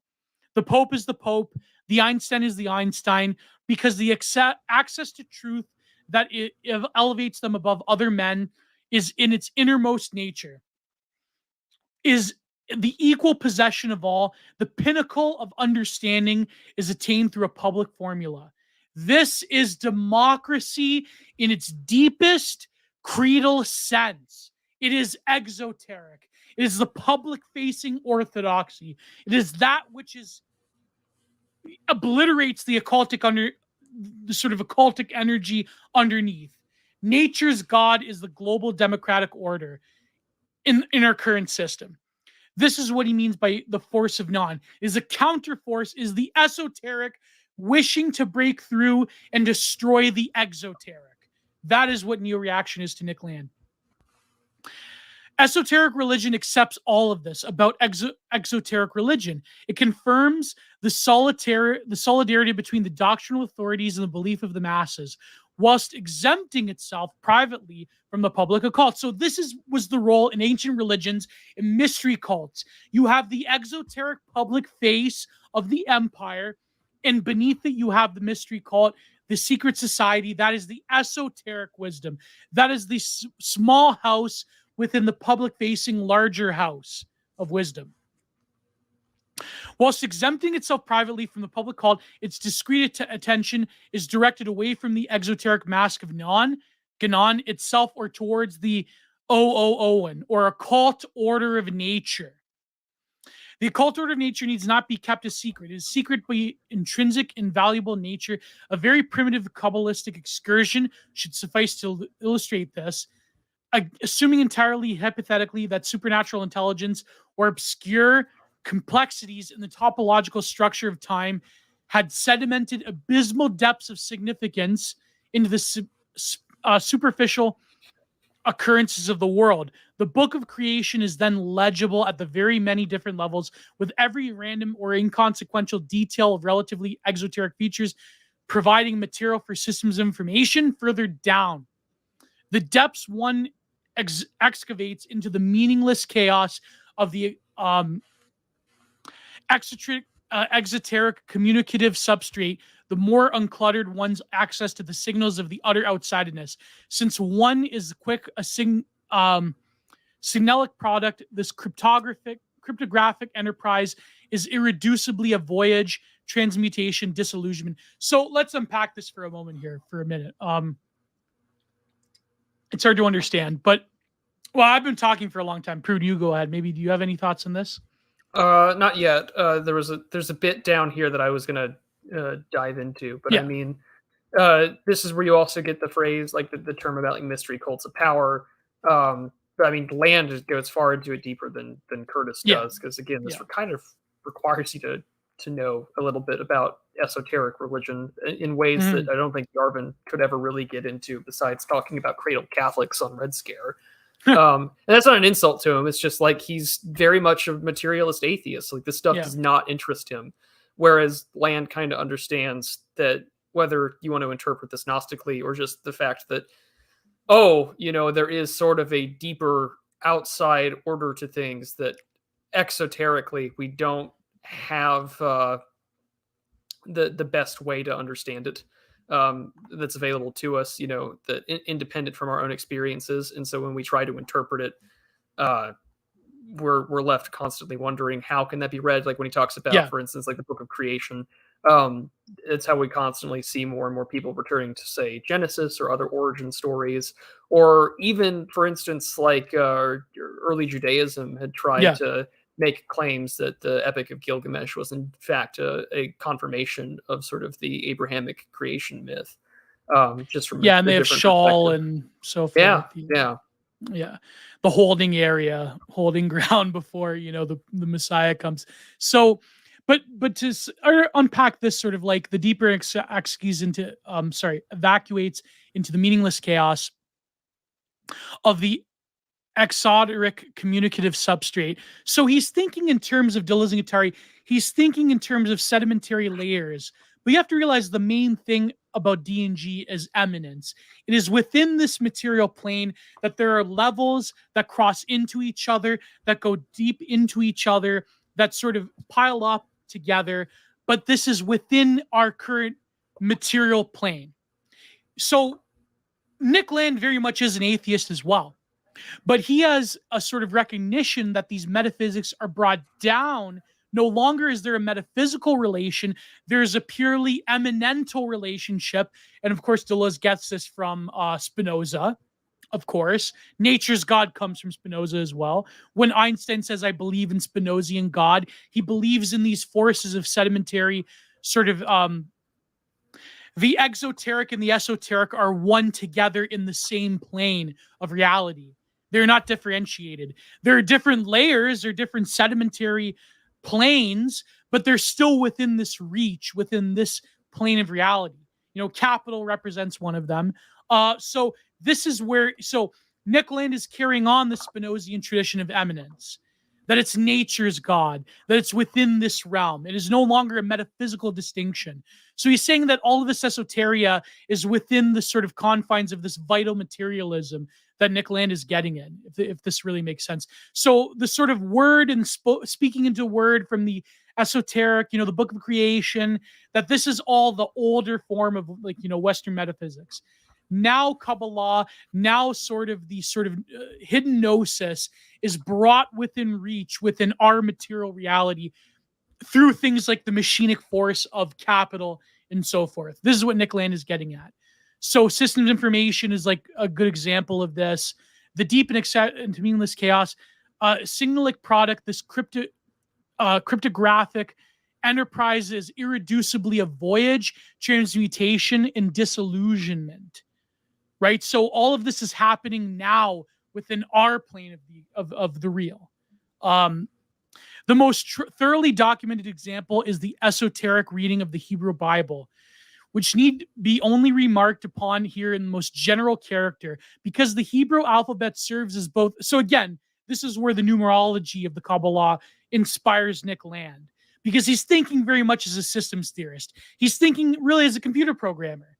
So there is some kind of like the way that a series of numbers in a program translates into a visible manifestation of that computer program. You have to really think of it in occultic terms. This is what Nick Land is getting at. So Because the Hebrew alphabet serves as both the phonetic system and a set of numerals, each written word, so it's both language and number, has a precise numerical value. It is at once an exoteric word and an esoteric number, because each one is transcribed to that number, that word. No, so again, kind of like a computer program. Nothing prevents an ordinary language user from deliberately coding numerically as they write, or even as they speak. The key to numerical decryption is not a secret. So again, his recent work with cryptocurrency is an offshoot from what he's writing here. But rather commonly understood cultural resource utilized by every numerate individual. Nevertheless, the linguistic and arithmetical aspects are in fact quite strictly separated, because thinking in words and numbers simultaneously is hard, because maintaining sustained parallel intelligibility in both is close to impossible, because the attempt to do so is exoterically senseless, and because practicality dominates. The esoteric realm is not forbidden, but simply unneeded. So again, to think both in number and letter, that is, in a way, the sort of esoteria that a system like Kabbalah provides, essentially. So moving on, that the Hebrew Bible has not been deliberately crafted as an intrinsic numerical cryptographic composition by human authors is therefore an empirical or contingent fact that can be accepted with extreme confidence. Its esoteric channel might, of course, as common sense has insisted, be empty of anything but noise, but there is no less certainly clear whatever comes through it that is anything other than nothing can only come from outside. It is the real differential. So the outside, you could say, is this mingling of the word and the number, right? The way that the logos is spoken into existence, how word translates into matter. This outside force is beyond our comprehension in that sense. It is the real difference between exoteric and the esoteric levels that make the occultic order of nature thinkable at all. Only that which the exoteric does not touch is available for the esoteric to communicate through. So again, there's a sophisticated relationship between the two, because the esoteric ostensibly has to communicate through the exoteric. The esoteric is that outside force that is coming into the real, into the exoteric, into common reality. But again, this is all naturalized. This is all eminent. This is not metaphysical in a sense, to Nick Land anyways. Kabbalah has to be seldom in order to occur. For that reason, it cannot speak to persuade the masses of anything unless its own senselessness. In the age of triumphant exoteria, it is not an easy thing to understand. Thank Ganon.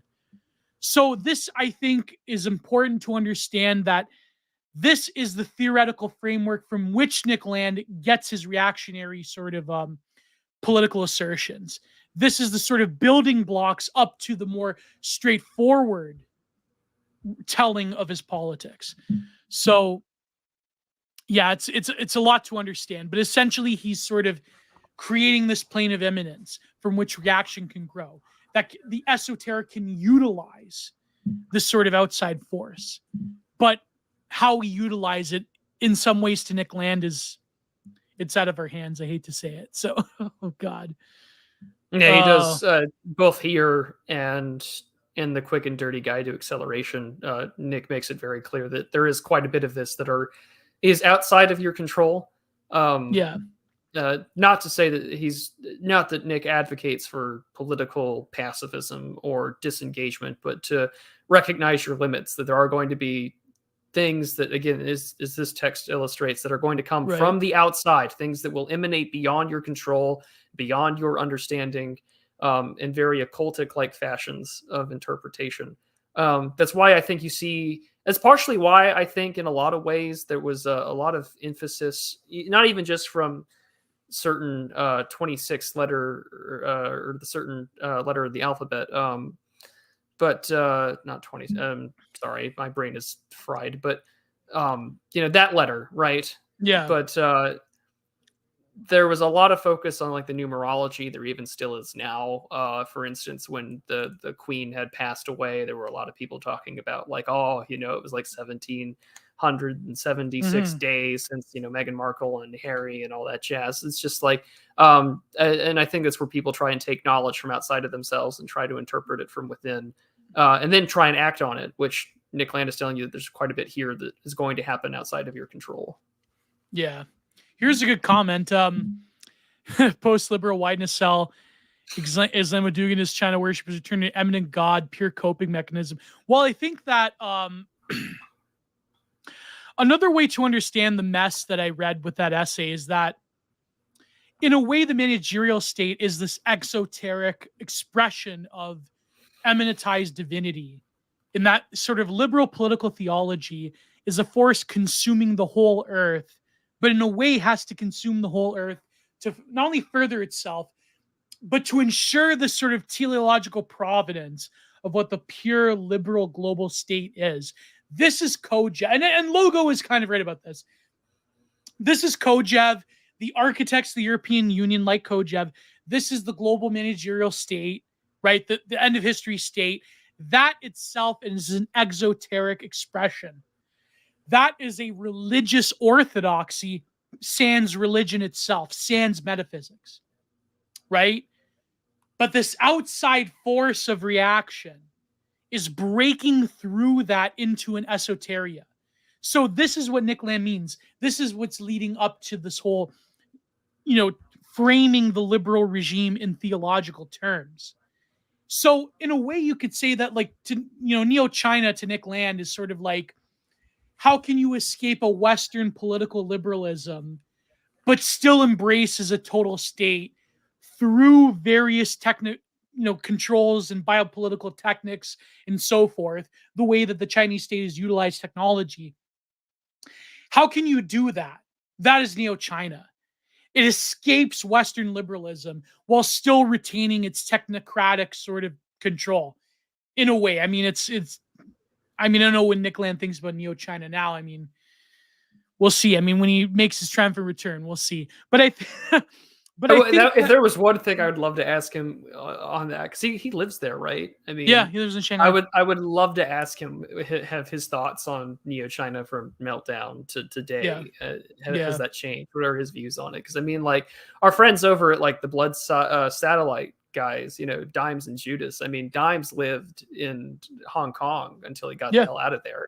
I would like, those two people could have an awesome conversation, if ever, that I would love to just sit on the wall for. But also, someone had informed me earlier, the Lindsay that we were talking about is Brink Lindsay, who's the vice president and director of the Open Society Project. Oh, God. At the of the Niskanen Center. And he worked with Cato, and he endorsed Barack Obama back in 2008. So definitely the guy to the opposite of libertarianism. But that's what I mean. I think, like, to tie the two together from this essay to that one, which I mean in some ways is impossible, but let me try to theory cell it up. So when you think of it, selective libertarianism is used in different ways. I think that certain people on the political right, such as BAP, were sort of musing over what it means to have a selective libertarianism in terms of like defeating certain goals of the GNC, right? Or the global liberal empire. That you could sort of use libertarianism to create like social instability among like certain, let's call them weaponized classes against the middle, against the right wing. That cutting off welfare would be like, it would create massive amounts of devastation, but at the same time, well, I don't know, the whole millions must what thing. But the left is very good at weaponizing libertarianism as a social atomizing force by sort of giving a little bit of cord to capital to sort of create enough social chaos to then the sort of exoteric orthodoxy, the sort of eminent God of the liberal regime can then come in, the managerial state can then come in and say, okay, enough social chaos. Now we're going to administer, right? And libertarianism, like I said, is sort of like, the market will administer better than the administrators themselves, right? So this is all theological in a sense, but it's a material theology. It is sort of, managerialism is an expression of a religious or quasi-religious faith within the sort of breadth of instrumental reason itself.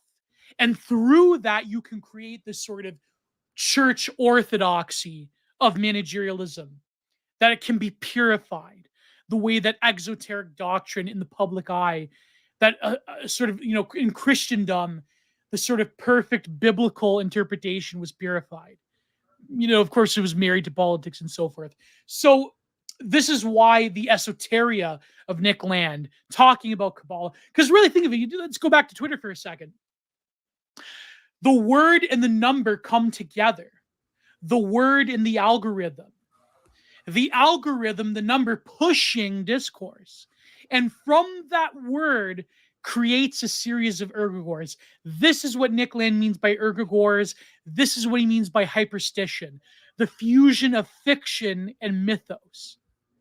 That is done through the occultic force of a technological apparatus, because the algorithm is that fusion of word and number. Very sophisticated, very, very out there, very schizo, but we see the fruits of it in everyday life nowadays. Well, yeah, So, in the same way that we sort of allow, what's the word I'm looking for? It's the same way that we allow these algorithms. It's the thing I've been saying forever. It's like whatever gets boosted by the algorithm, whatever fusion of the number, the perfect word count, the perfect character count, what kind of image that you want to attach to it, the way in which you time it, the way that we treat it like this occultic business, that if you do it at the right time during this time zone and you send it to the right people, algorithmically this will get boosted. And the ways that this allows what you tweet out to become the news chyrons of that evening, or your mutual then becomes the next guy to appear on Tucker Carlson. It is occultic in nature and how we try and play it, like spellcasting almost. How we're going to get the next guy to be the next big thing and what we're going to do about it. And we sort of now rely on this, we're trying to play into it so that these exigent forces, the outside aspect can play upon what we're doing. And in itself becomes its own religiosity. I mean, it's why there are 5 or 10 rules of right-wing Twitter that you start counter signaling, or you start going after the big ones, the ones that have managed to influence the outside to play towards your favor. Well, lo and behold, you're not going to last long. It's the same reason why those that try and counter signal BAP, they don't make it long on Twitter, right? Or in the same way that there are rules of engagement in playing with this astral plane of existence. It's the same reason why we tell everybody on Twitter, if you're going to go quote tweet a blue check, you don't quote tweet them, you screenshot it, and then you give your bit about that. Because if not, people are going to look you up, and that's how you get banned, and that's how you lose access to this platform, which is it has a duality to it, like how light has a wave particle duality. This platform is a consumable drug. It is an edible, but it's also a location of existence, a plane of existence in which you exist on. Which is why every time someone gets banned, we're always like, oh man, we hope he comes back. We hope that he's doing well, because outside of this space, you don't exist. You don't exist within our own Kabbalistic interpretation of nature and existence. Exactly. Twitter has become the ultimate way of expressing Nick Land, as he mentions at the beginning. I remember one time there was this boomer liberal, they're the worst, these blue wavers, that said that why is it a right that you don't get banned? Because you should be off social media. It's not good for you. Not only is it self-serving as a boomer liberal to have your enemies banned, but it's the most I would get banned off of YouTube if I expressed my true thoughts about that statement by a boomer liberal. That these people are so responsible for what the world is like nowadays. But to think of it this way, these people that talk about, I'm not subtweeting anyone, even though you mentioned Widenacons, the whole people that talk about the discourse and you're just brain polluted and like touch grass, bro. Like these people, they don't get it. That in a way, given the nature of our reality in the digital world, you do not have agency when you are banned. The public square is here. To be taken off of that is to literally be unpersoned. It's not a matter of, oh, just touch grass, man. Just get off of social media. You have to realize that this occultic force is not going away. And to not participate, even as a smallest 100-follower lurker account, is still participating. I mean, given some chaos theory stuff about the wings and the butterfly flapping causes a tornado in Oklahoma, whatever, Texas.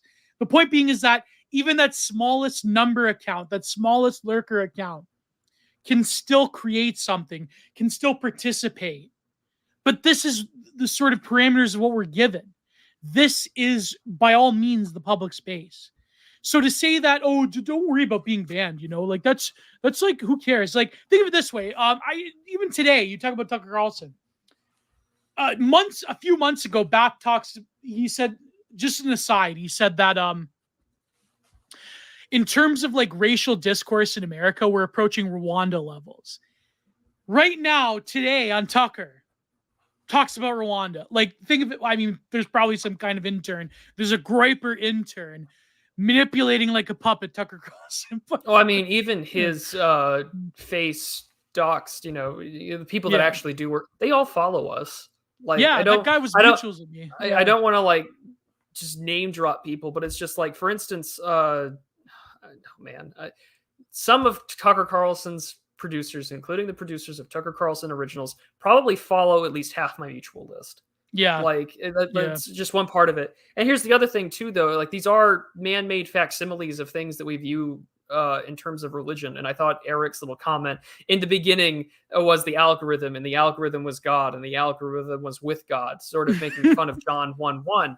And it's just like, but that's the nature though of how I think a lot of our, like, that's why we make political theology such a big deal, and not even just in the Schmittian sense, but like, that's why progressivism is this inverse interpretation of Christian theology. It's the reason why, like, Yarvin is correct when he says that, like, if you are an atheist and you are from a Christian country, you are a Christian atheist. And in the same way that if you were, a Muslim, you're a Muslim atheist. You're still having those religiosity presuppositions still attached to you. And Twitter is no exception to that rule.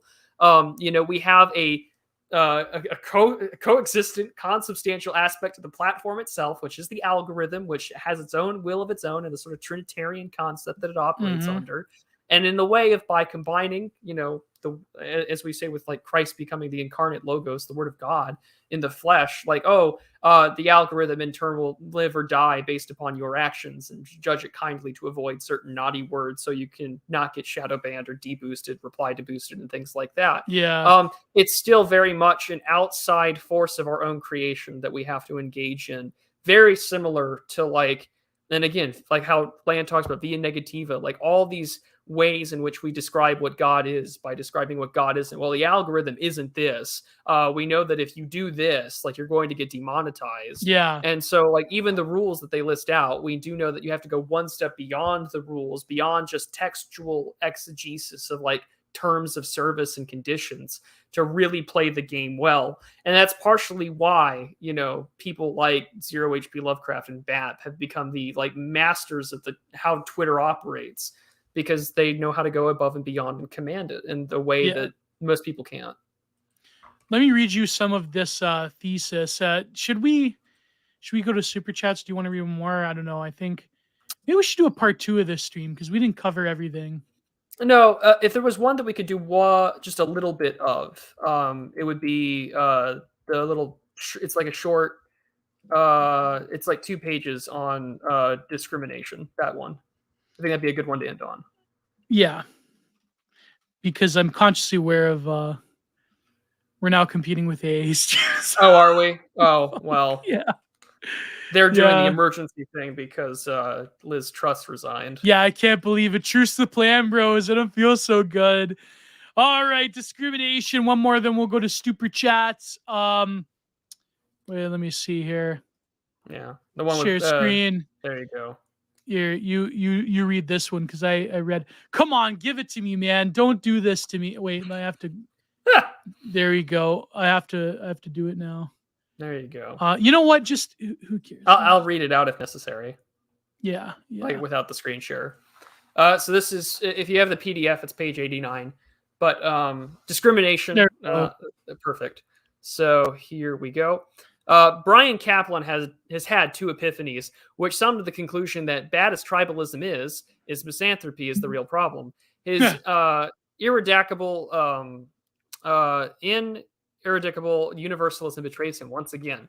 It matters whether people are uniformly judged good or bad. Far more important is whether such judgment is discriminating. The central argument of Nietzsche's genealogy of morals is clarifying in this regard, not least because it explains how radical mystification came to dominate the topic. How could there ever come to be a moral quandary about the value of discrimination? Considered superficially, it is extremely puzzling.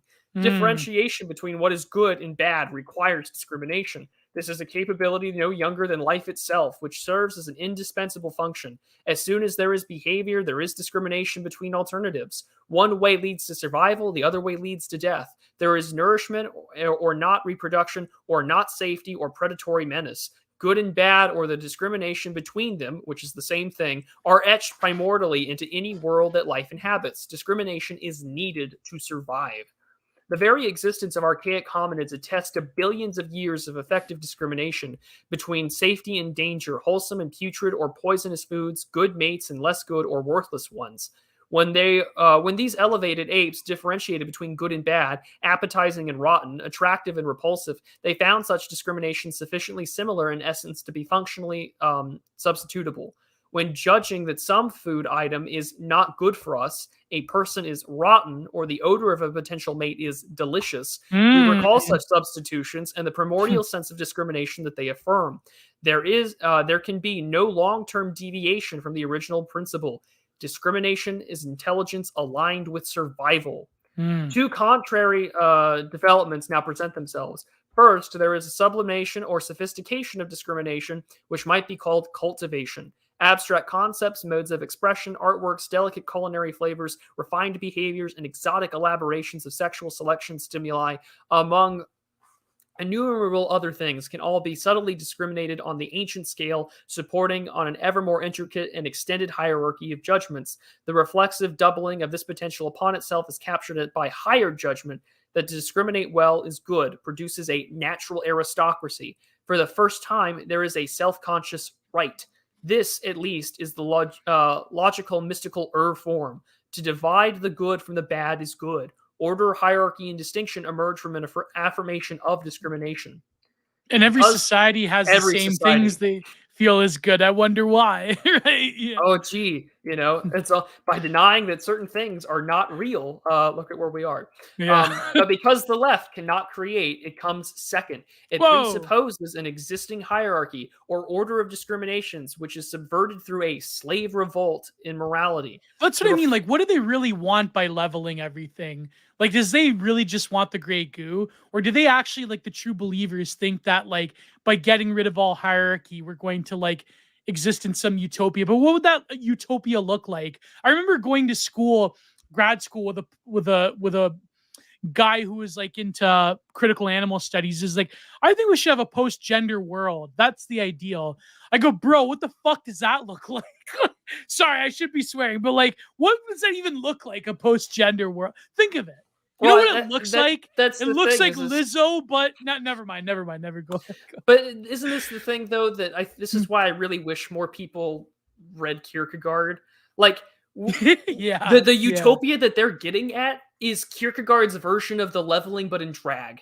Like, that's what we're dealing with. Like their utopianism, this liberal millenarianism, this chiliastic idea that if we no longer discriminate, we bring about egalitarianism, the leveling will be good because we are now deterritorialized from all forms of discrimination. We can deny that certain things are real unless you need an organ transplant. And all of a sudden, world can be happy. And if we need to start breaking down on things, again, that slave revolt in morality, if we can revolt against the idea that discrimination has gotten us to where we are today, if that, the idea of selecting things that are good for us as a society is no longer taken advantage of. We can always bang on that boogeyman of discrimination, that eternal evilness to the liberal project, which is why it can't create.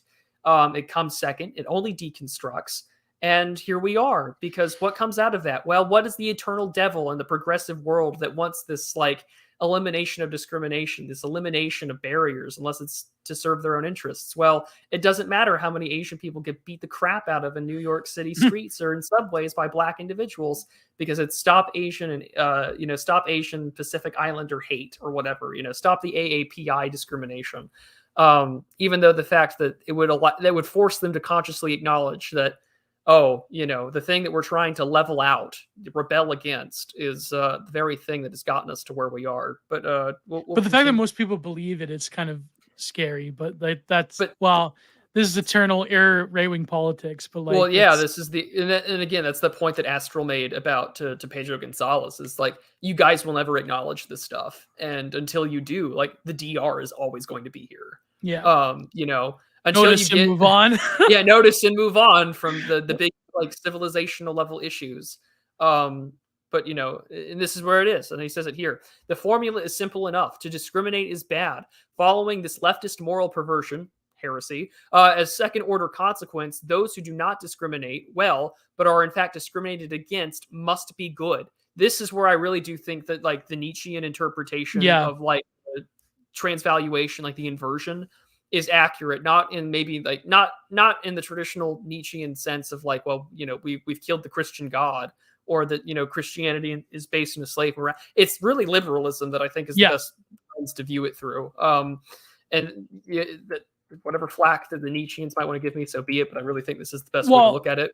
Well, I would steer clear of saying that like, the liberals are the real Nietzscheans. They have the real will to power. But I think that no. I'm saying that like you're right. The liberals are the ones with the slave morality. No doubt. The ones with the inverted sense of morals, not that they have the will to power. I remember years ago I wanted to write something about it. This guy wrote in Vox, that like the Trump people are the real slave morality because they have resentment, and like Nietzsche would be a liberal. Like it was so ridiculous. The Ubermensch will not come from liberals. Yeah, like here's a good example. Did you know what the Queen of Twitch, the K person, said recently? That to solve the insult crisis. Did you see that tweet? No, I did not. That basically like, why can't they just be into trans people? Because there's plenty of only trans people. Oh yeah. There you go. Like that's the whole like joke of like, if you're not into like a trans woman, like as a man, that you're like a heterosexual man, that you're like discriminating. Like that is like, what was a joke back in like the anti-SJW like Gamergate days? Now that's just like mainstream public discourse. Well, and that's the thing. And that's the thing though, is that these people have taken literally they've taken a delicious taco style like sexual satire dystopia and have made it reality. The real state mandated GF would the real state mandated GFs are going to an have impossible woman, as ZHP says. Beyond woman. Beyond woman, yeah. Unfortunately, kids, the meat's real. That's xenofeminism right there. Beyond women. But I mean, that's the thing about that. But that's the thing, though, right? Is like, to be bad at discrimination is good. Therefore, like, eat the girl dick bigot. Like, that's where we're at. It has a chemical taste to it. Yeah. It tastes like forearm, but God. Or universalist, which the old and now evil quality of good judgment based on competent perceptions of patterns and differences, i.e. pattern recognition, is the quintessence of sin. Lawrence Auster's thinking, which would not usually be described as Nietzschean, conforms to the conclusions of the Antichrist perfectly in this. Quote, thus we arrive at our present system of mass non-white immigration, multiculturalism, racial preferences for minorities, and the symbolic celebration of minorities, covering up black on white violence, anti-racism crusades directly exclusively at whites. Under this system, whites practice assiduous non-discrimination towards the unassimilated, alien, or criminal behavior of racial minorities while practicing in the most assiduous discrimination against their fellow whites for the slightest failure to be non-discriminatory. And gee, where do we see this all the time? We see this in white libs.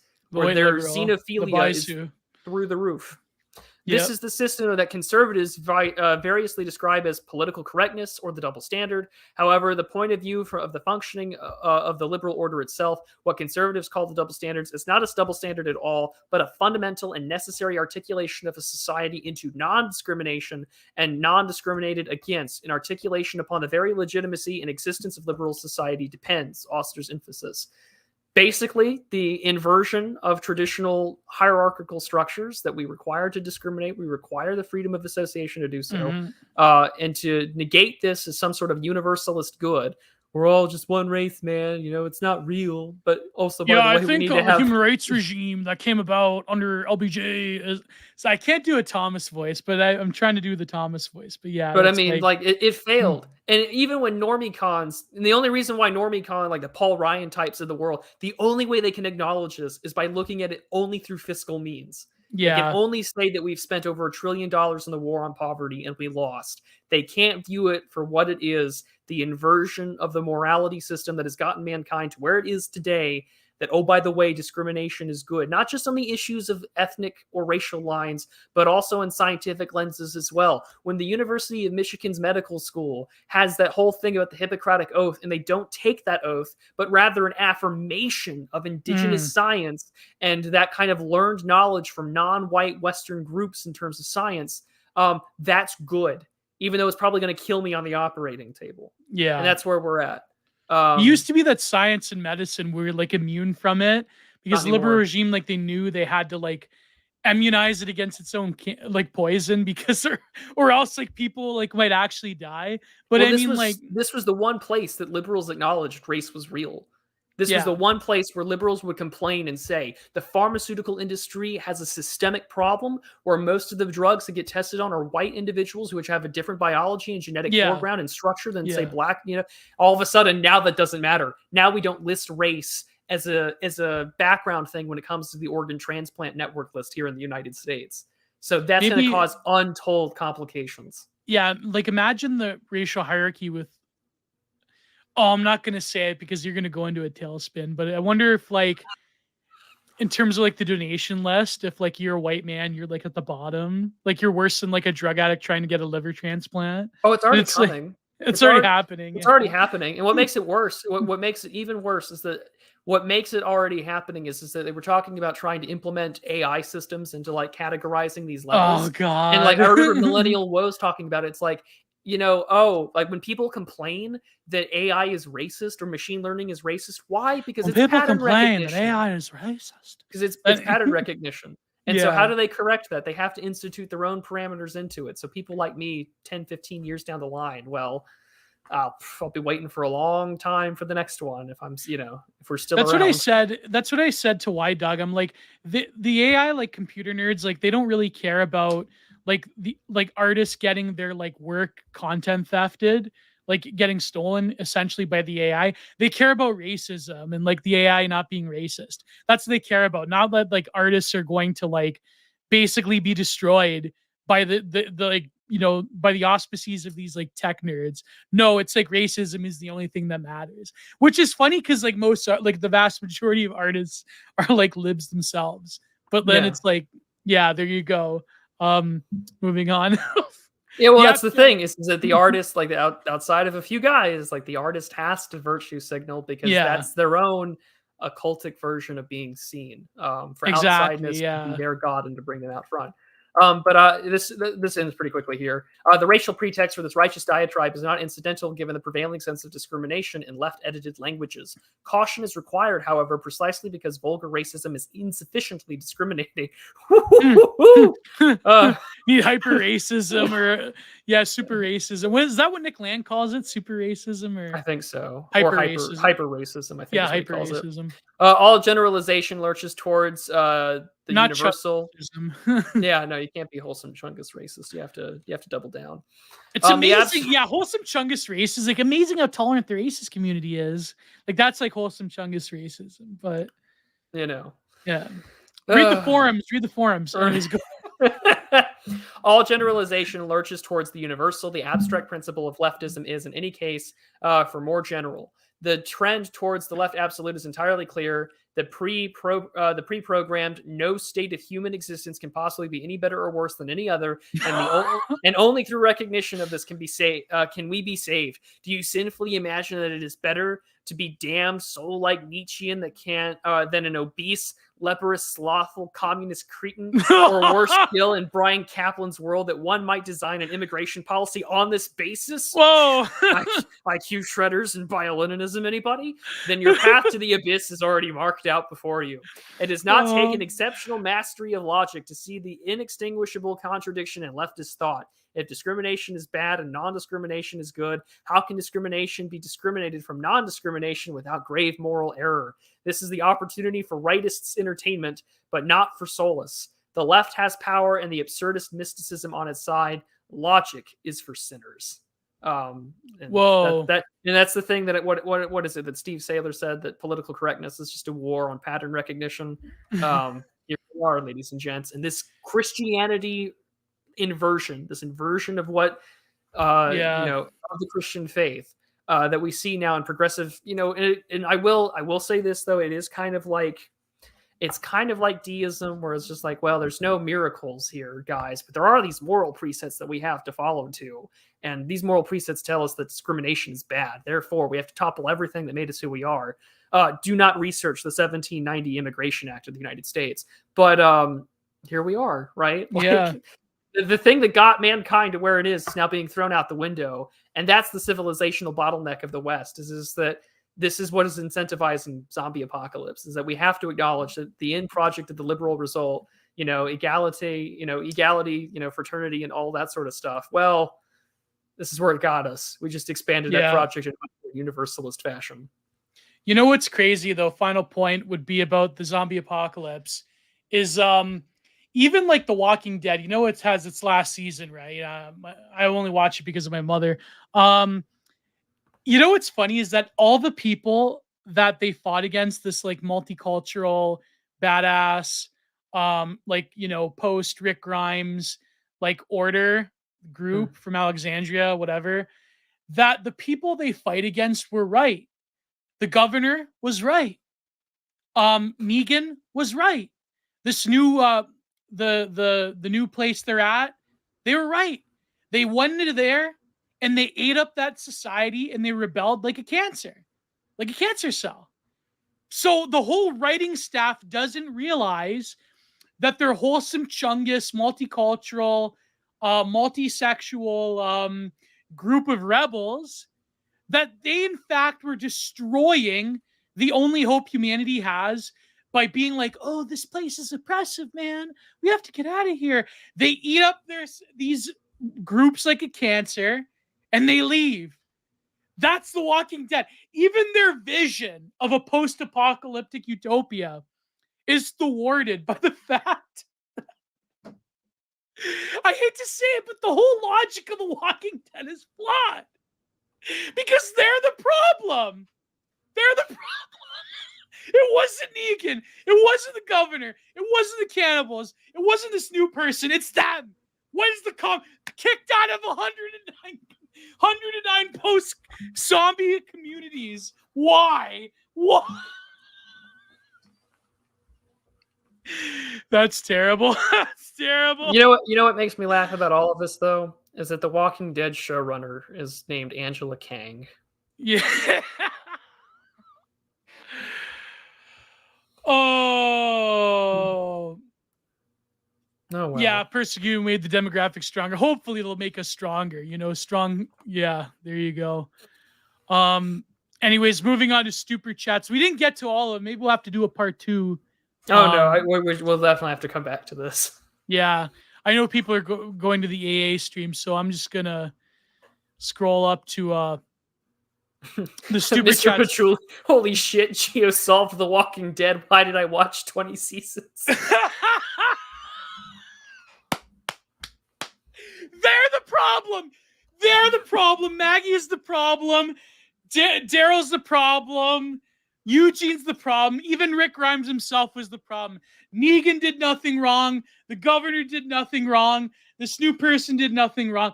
It's them. Even the Whispers did nothing wrong, okay? Literally. Now, this whole like crap about, oh, they're creating a new society and they stay together. It's like, that's crap. That's crap. They eat away like a cancer at all of these survival communities they encounter. Everything they touch turns to crap. What is the common denominator? Okay, it's them. So don't give me this. Okay, that is the problem. Negan was 100% right. Now look what they did to him. They spiritually cucked Negan. Now he's a shell of himself. Okay, that's the problem. Anyways. Oh my. Go to, if you want more spicy rants, telegram.com/Giant Productions. All right, first super chat. Actually, here's what you guys should do if you want to, avoid the YouTube censorship. In my links, I have Buy Me a Coffee, PayPal.me.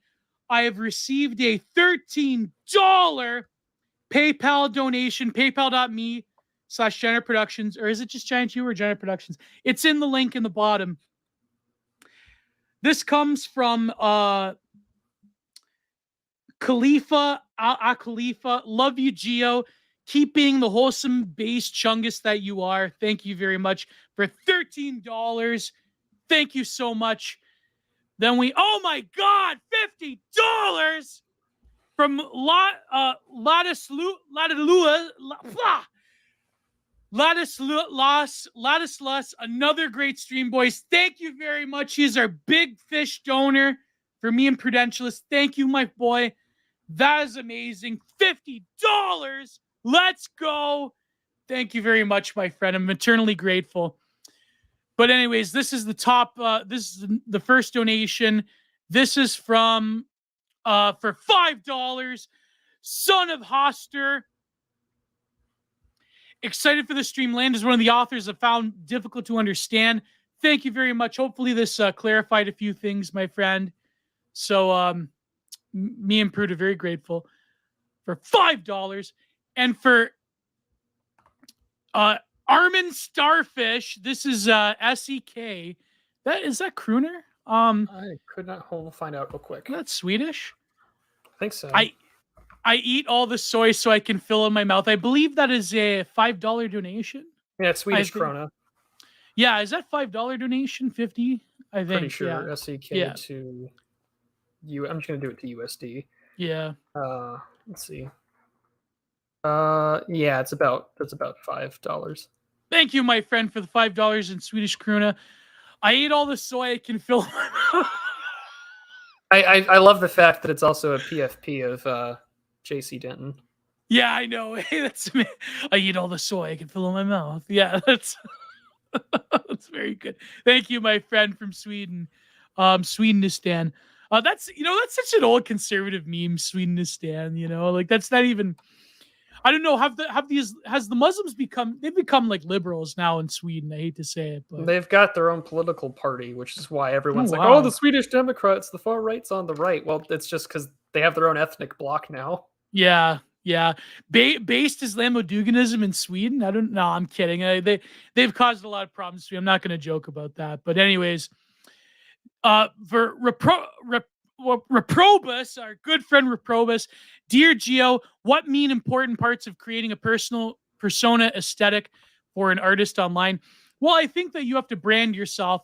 Unfortunately, like this is the sort of, John D. Ebert talks about this in the Art After Metaphysics, how the artist has to create their own world onto themselves. But every artist has to be their own micro brand nowadays. They have to have a selling point. Even if you're not selling explicitly, if you're not in the art world, very much you have to be an ecosystem onto yourself. I think that's probably what I meant when I said that. But unless you have any thoughts of the crude. Well, I'm not really an artist or anything, but I think with any online personality, you have to interact and build a platform for yourself and let people know that you're that guy, or you're the musician that does XYZ. Yeah. Oh, here we go. $1.99 from Patrick Casey, our good boy, our good friend. Support Geo and Prude. Great stuff, gents. Thank you very much, Patrick. Hope to be on your show soon again someday. Restoring Order. Thank you very much. Patrick Casey's such a great friend of ours. And for a super sticker by Corbin, $1.99. Thank you very much, Corbin. I haven't seen the sticker, but he usually sends the hippo. I think he sends the hippo. That's pretty applicable. And for another super sticker for $10 by Corbin. Thank you very much, my friend. I'll have to look up the super sticker. Maybe I could.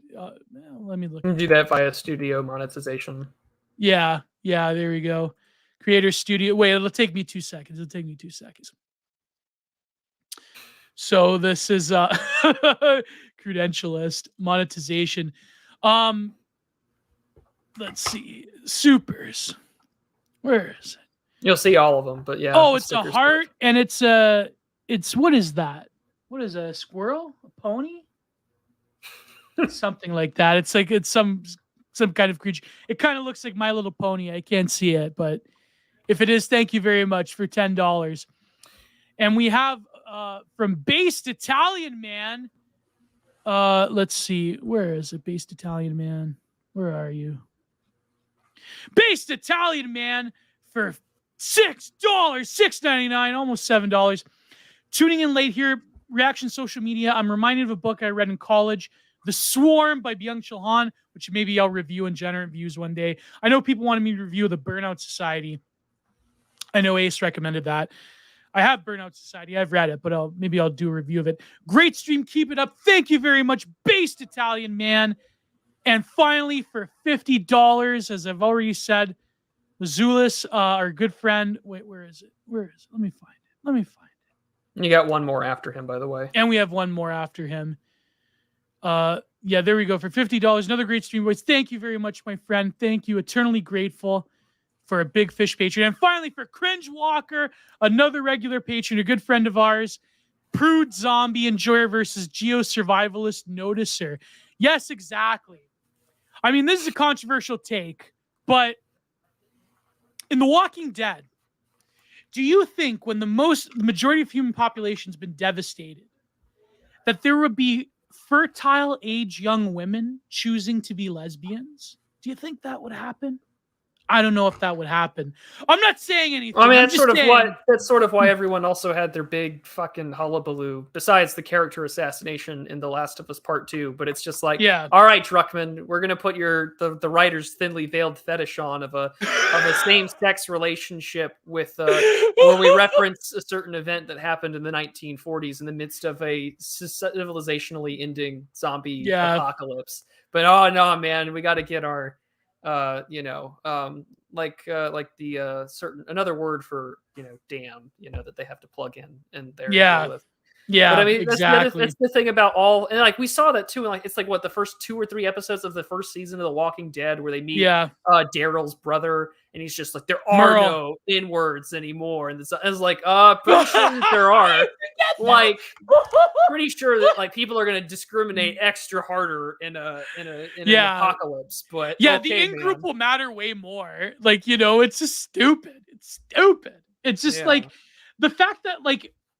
It's so and like that relationship with Rosita where she's sort of like the pass around girl, but then like she has a kid with one guy, but then the Indian guy raises it. It's like the pastor, the woke pastor raises it. It's like, come on, bro. Like it's just like those would be the first people killed, and like in any apocalypse, like the woke preacher clips people. Oh man, they're the first to go. Yeah, like I can trust you. We can all get along. They're gonna throw your ass to the wolves. Like then Rosita becomes part of the guard too in this new society. But that's so stupid. It's so stupid. I mean, I haven't watched any of The Walking Dead after like season 3, but it's just like, come on. Every form of any kind of apocalypse, any story we see, even like Solzhenitsyn writes about it, the Gulag Archipelago, that like people click together. That's why in prison it's all based on race, for God's sake. It's prison politics, especially in America. Yeah, like it's not as bad here, but you do see that there's a lot of like indigenous gangs in especially out west in certain prisons. I actually grew up with a guy who became a prison guard in Edmonton, and so but it's not as bad as America. America's like the ultimate like prison gang politics. Do you guys have any like blue and yellow country gangs yet? I think we do actually. Yeah, we do. We do. Yeah. You'll have that in Canada. Well, we have the mafia from Blue Yellow Country, so Oh, yeah. See, yeah. comes They have zombie to compete with the apocalypse. There you go. Serbians. So the Serbian mafia where I live in Agra, they control all the strip clubs. So like the Sundowner, so There you go. for $5, Cringe Walker, thank you very much, my friend. For another $5, Hebrew autism is a personal favorite. The letters used to the pictographs and many related to the Masaroth, which in theory predict Christ. Yeah, they say that there was a passage in there. I know they use the Torah. They have the flame letters, right, in the Hebrew Bible, but yeah, they say the Masaroth may have predicted the coming of Christ in at least the three shepherds. There's some biblical thing there, but of course I know a lot of modern people discount that in modern rabbinical tradition. But Mr. Patchouli for $2, thank you. I also gave Mr. Patchouli a wrench, so that is the price of getting a wrench, $2. And for another $5 by Cringe Walker, they can't make post-apocalyptic because no one makes the horror. Well, no, they'll make him in a bathtub, bro. They'll make bathtub. State Prohibition style HRT. Like someone that there's gonna be like an underground community of Trudies in the post-apocalypse that are just like, oh yeah, we're like the gun runners from Fallout, but instead of bullets and things that we need to survive, it's tea. It'll be great. And then they'll get raided by like normal like raiders and survivors. They're like, yeah, give me that shit so I can be jacked and like I can like it's gonna be like woke Fallout, man. Oh, it's coming. Oh my God. It's coming. Either Bethesda makes it or we're gonna experience it in real life real quick. So. Bethesda won't even need to make it. It'll just happen. I feel like we still have 70 viewers, even though the AA stream is going. But thank you very much. I think that's probably the end of the super chat. So thank you very much, everybody. This has been an amazing stream. We didn't get to everything. We didn't get to horrorism and other ones. But maybe we'll do a part 2 someday. So I'm sure next week Prude will have some kind of speaking of horror, I mean, we're approaching Halloween, so we'll have some kind of thematic thing on his channel. We'll see what happens. We had a really super edgy one that we thought of, but we may have to put that behind a paywall or on Odyssey. Behind our paywalls. So we'll come out with a date to record it on certain mass fun happenings of people that have a lot of schizo manifestos that end up doing mass fun in public, if you know what I mean. Yeah. Like Kyle Autumn, Saint Elliott, we'll get to it. We'll have to paywall it though. Walking Dead 5-hour stream? No, man, we can't do that. We would get striked so hard. I don't know. Maybe on Odyssey we could do that, but if we were going to talk about any of that stuff, we would have to do it on Odyssey. But it'll be something. People would have to pay us. Like it wouldn't. Yeah. You know what I mean? Like, but next week it'll be over on my channel, and it'll be we'll have a good time. I promise. All right. He's already cooking up some ideas. I've got a few. Yeah, man. The internet would need to go down. Yeah, exactly. Oh man, next episode D&G God is a lobster. Hard okay. The one thing that would be fun to do one of these days is to take that like iceberg thing meme about all the philosophy, break it down. Like God is a lobster, or the very, very bottom, Plato was just right about everything. We should just do that one of these days. That'd be a fun one. That would be a fun. We could do that. I know there's a YouTuber that breaks down pyramids.